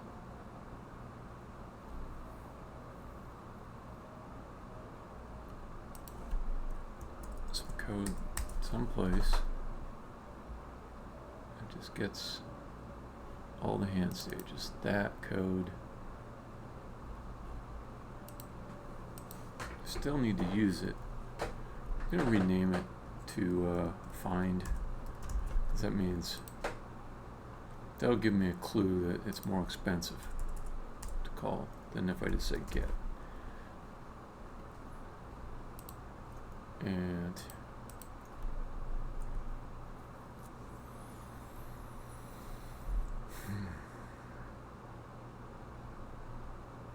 call it in start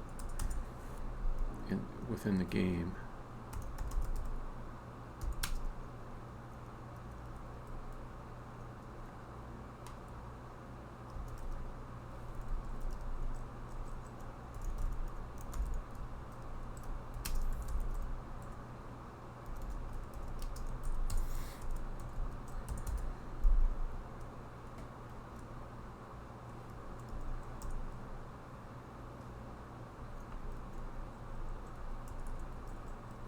Okay, this also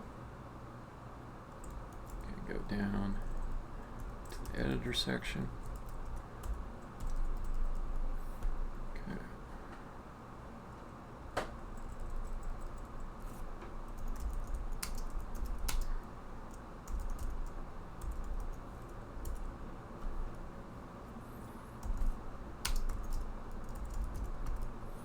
Now that I've just made this value, it means that, and it's a static value, it means that it's going to be fighting with other declarations. So let me call this, I just let it reuse that. I still want to go out and find them all in each call inside of the editor, because that means that I'll be able to just add new hand stages to the editor and they'll instantly be picked up. But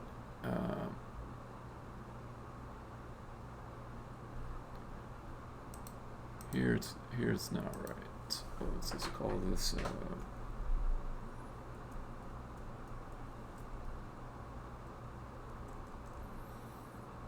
the problem with using static is to make a singleton type object is then suddenly you're sharing namespace with these functions that I could have used to just say you're definitely isolated from the rest of the object. But now just have to make for sure that I'm not using the static variable. So I've got that same kind of global variable problem that static would have allowed me to avoid, but suddenly I'm not able to use it because I've got static variables tracking other things. Okay. So all I need to do to mess up is miss one hand stages inside of here. It's coming from static, and suddenly I'd have a very subtle error to find. Alright, so I'm just going to keyword search, make sure I've got them all. Okay. This one's okay. I'm actually using the static, updating it on purpose. Though, you know what? I don't need to do that. It's not getting me any benefit. So let's just avoid using it there.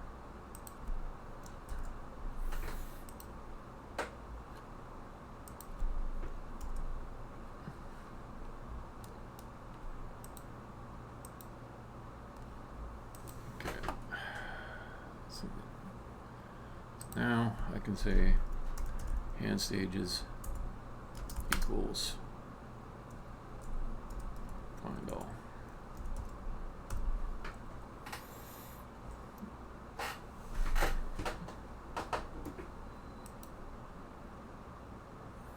There's also a pretty good argument to split out all the editor-specific code into a separate class. It's actually a really good argument to do that, but it's kind of helpful to have all the code together in one place too. So I'm going to take convenience over correctness here. So I believe what I really want to do is just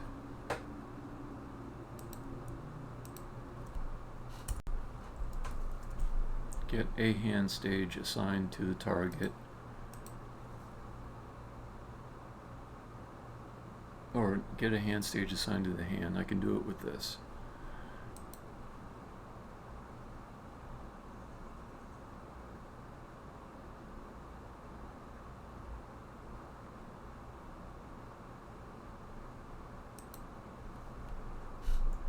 Okay, so this would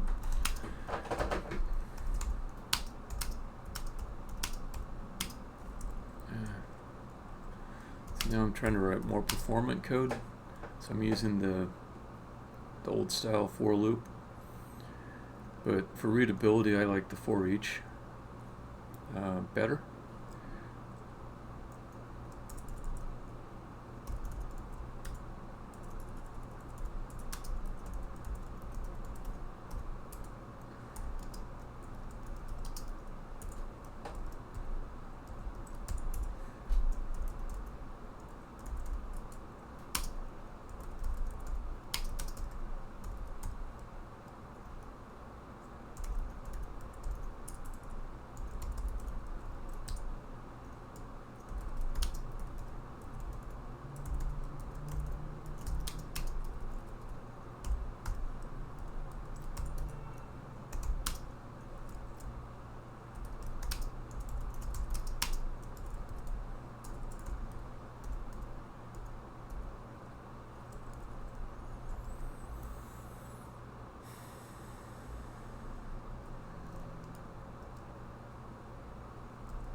Okay.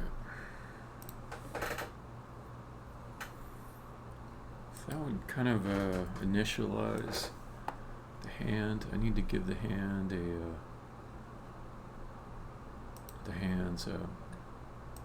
hand stage instance that it refers to.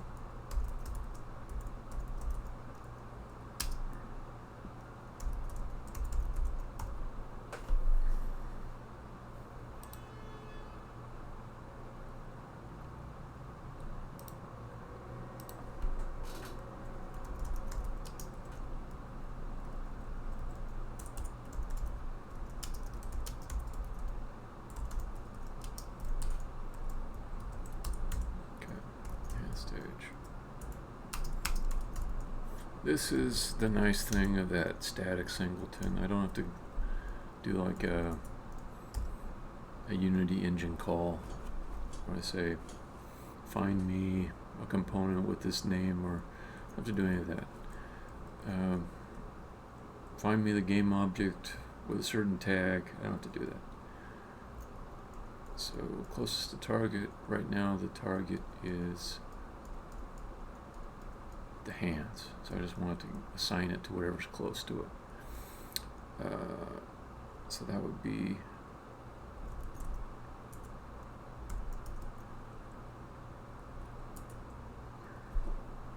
no.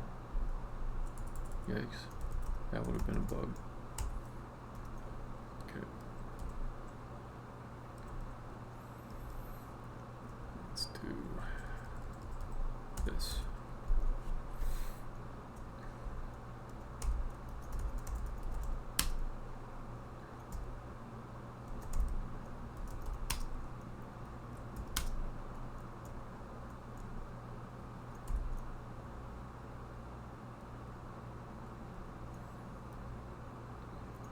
So neighbor equals and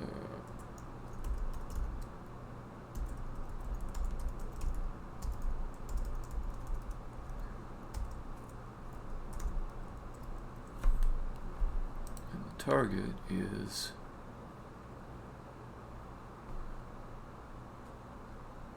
this is the target. Target position. Okay.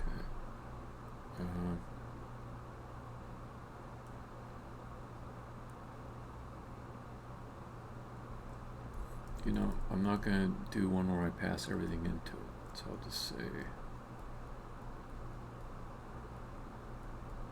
Okay, cool. So if neighbor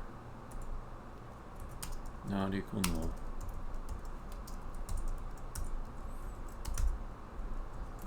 to do add smooth movement. I'm going to set the position. First I'm going to set the hand stage. This hand stage equals neighbor. And then we just snap there. Just snap right to it. Transform.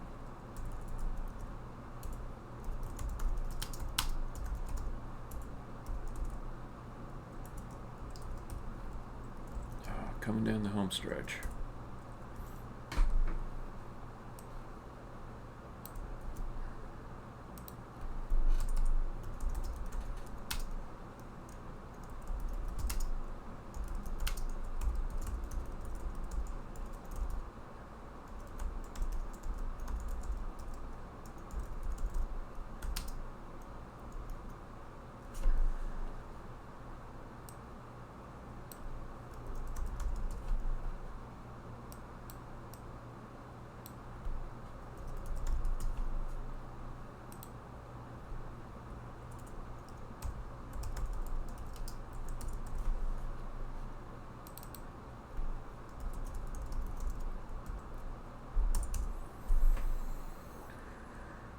Whew, let me see.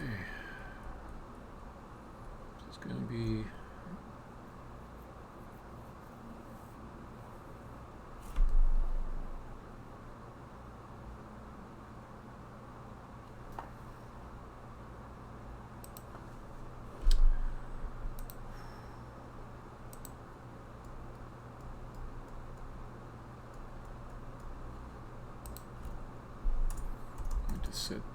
set another.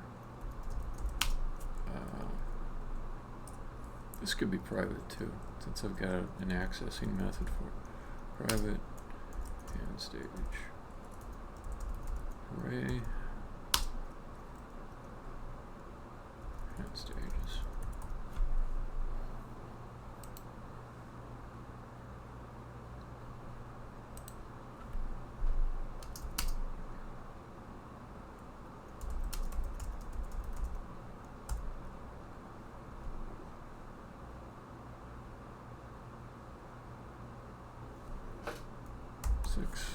Okay, and can simplify this by quite a bit. So we say hand stages int direction -1 equals hand stage.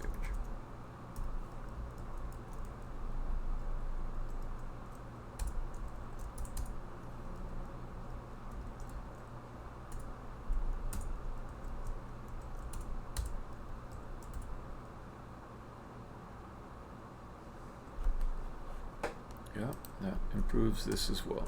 For int 0. Let's call this.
Yeah, I suppose I might as well just make this public.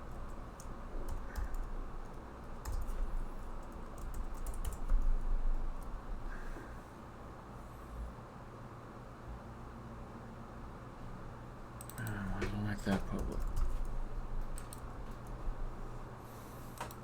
Okay.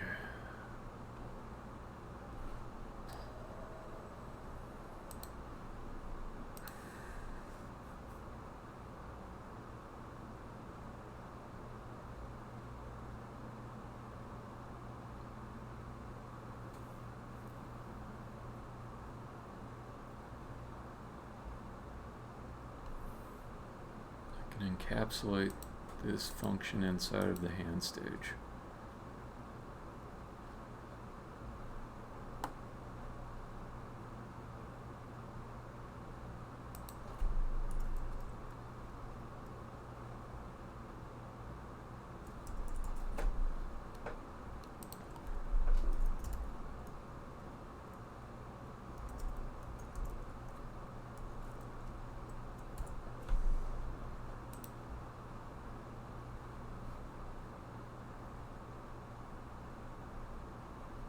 Yeah, that's a better place to put it.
See a refactoring opportunity here, but I'm not going to take it. So I'm real close to getting this to work, and I just want it to work. I can come back and do that. Hand stage, closest hand stage. So I'm going to write some very similar code to what I've written just a moment ago.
So when the hands start up, they will figure out what's the hand stage that's closest to us, and they'll set it. And I want to see what happens there. Okay, then when they update, they're going to check, is there anybody closer to the player than the current hand stage? Is there any other hand stage that's closer than ours? If there is, we're going to move to it. I want to check the code in both those places. So let's build.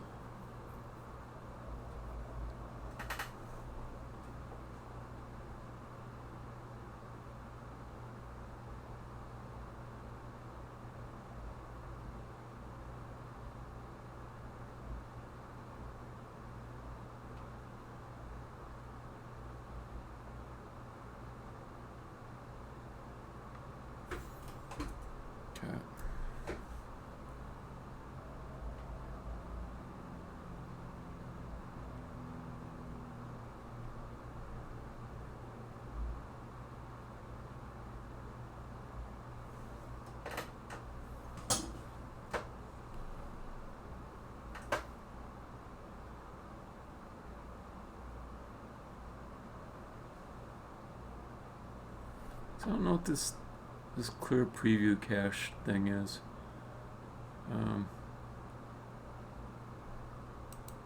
Both these things bug me a little bit because it's error that's, these messages have started coming up, but they're not inside of my code. There's my code is not in the call stack of these bugs. So I'll have to fiddle with that later. Alright, so play.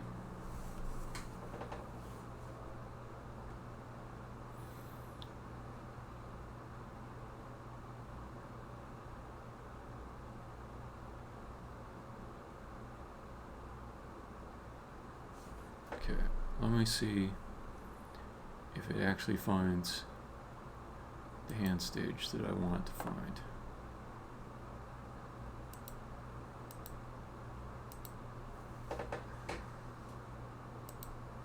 How many are there? Like 4?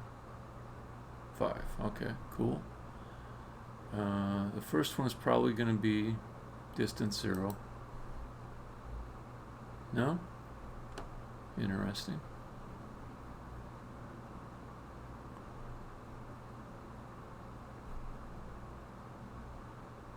Okay.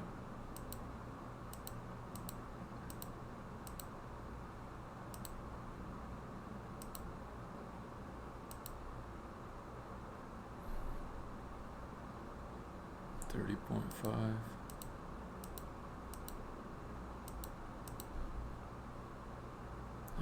Okay, it's like it picked the ones further away to start looking at. Now it seems to be getting closer. 5 away, so I think that's the one that's in the same room with the player, but on the other side of the room. And one more. There's the one I want. That one should win.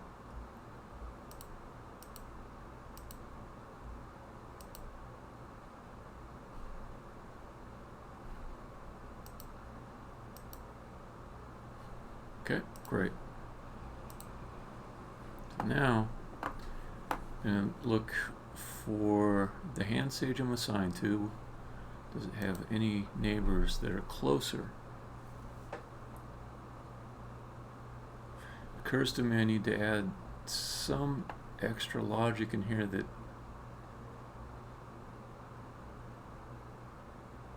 will also compare against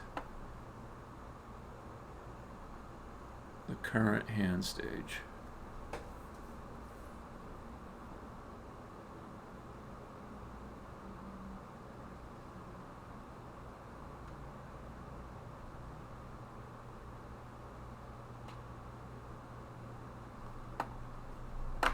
But still, let me walk through it because I might find some other bug I also need to correct. I think it'll pick the stage that's on the other side of the room.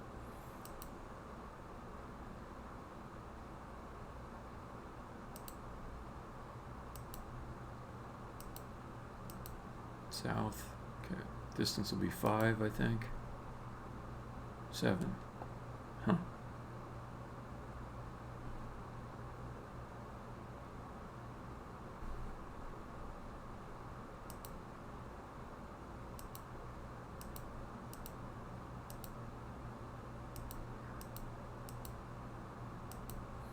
Okay, then I'll probably just skip through all these because there should only be one of them filled out. Yep, true. So let me just step out, and I believe it'll be set to something. Yeah, okay. Okay, so then the problem is it'll flip back and forth between those two continuously. So this should look kind of trippy. Yep, it's doing exactly what I thought.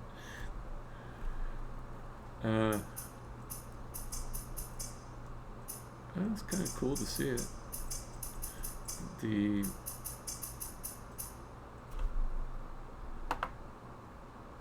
Okay, let me fix that. That's horrible. The trails are showing really blatantly. Okay. So I know how to fix it, no problem.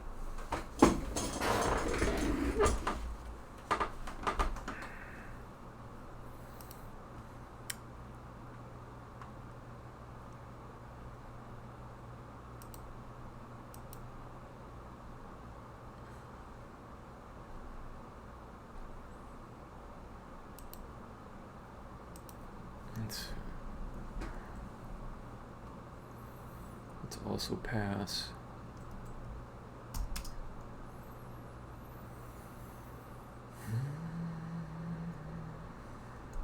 this hand stage.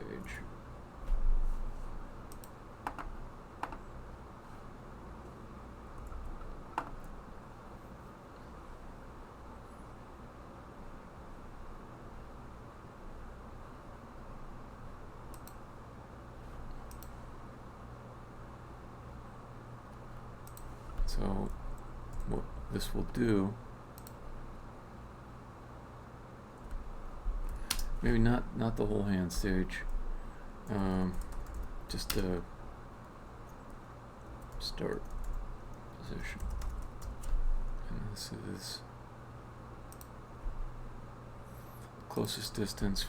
We'll set it out. The distance you gotta beat is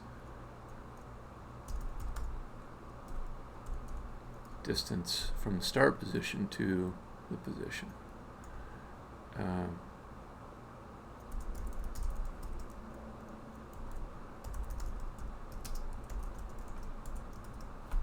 Okay, so it's that. And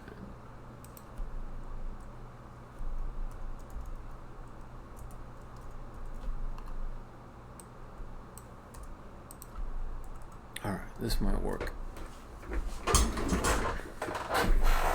This might be victory.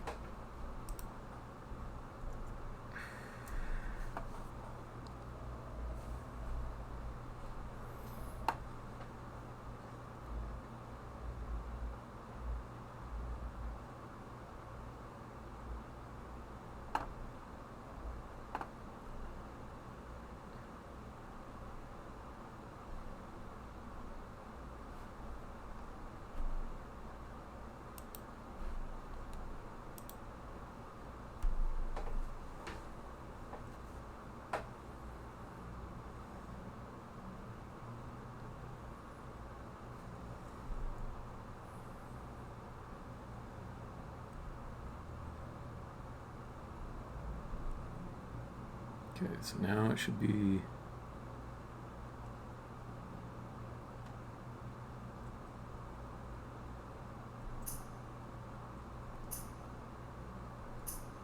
okay. So that's stable. It's just doing the old thing there.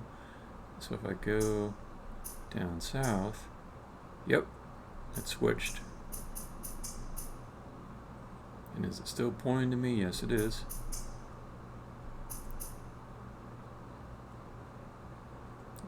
keep going. There it is again. Following me around.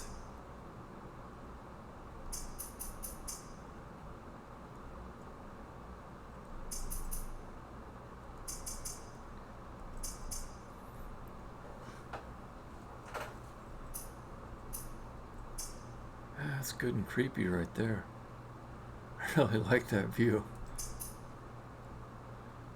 You're just this tiny little thing, and there's these two hands up on the screen above you that look maybe the same size as your hands, depending on the size of the monitor. They almost look like they could be your hands. And then there's the last position. Did I do one that yeah, I did one that's higher up too.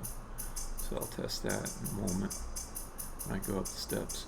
Now, I will need to make those hands kind of move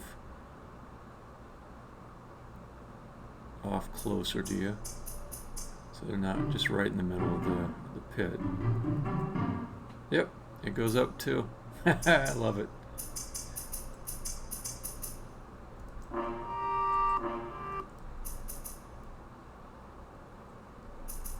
Oh man, this is gonna be good. This is gonna be good.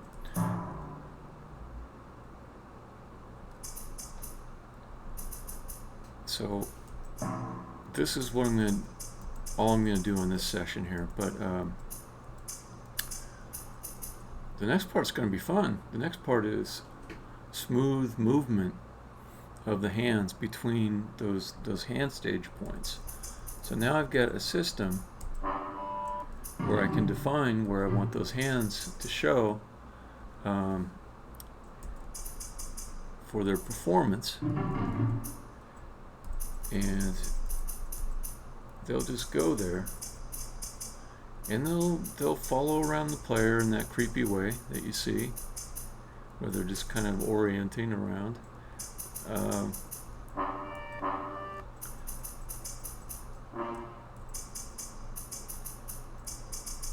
I'll also need to make in the level, this particular level, which is destined to be a real one in the game. It's supposed to be the first level.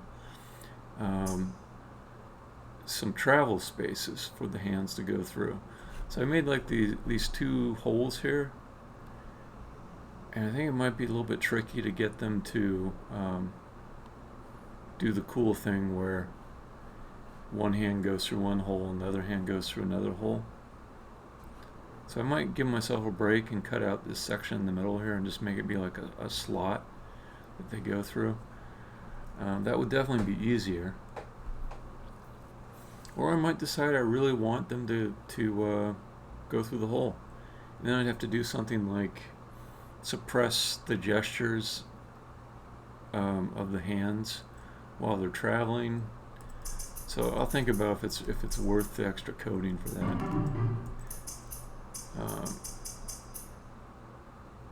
But that view there, I just love that view.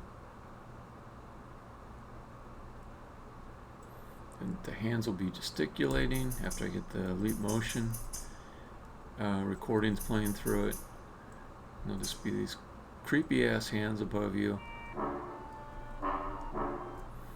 While this sort of condescending person is talking to you and telling you how great his world is. And you'll be trying to get along, and these stupid hands are just going to be following you around. The guy's going to be talking at you, and you'll feel small. You'll feel like you can't do much in this world. This guy has got you kind of under his thumb. And yeah, I think it's going to be good. I think it's going to be good. Alright, so let's end the stream on a positive note right here. I will do another stream tomorrow, just like I said I would, and you're welcome to join me then.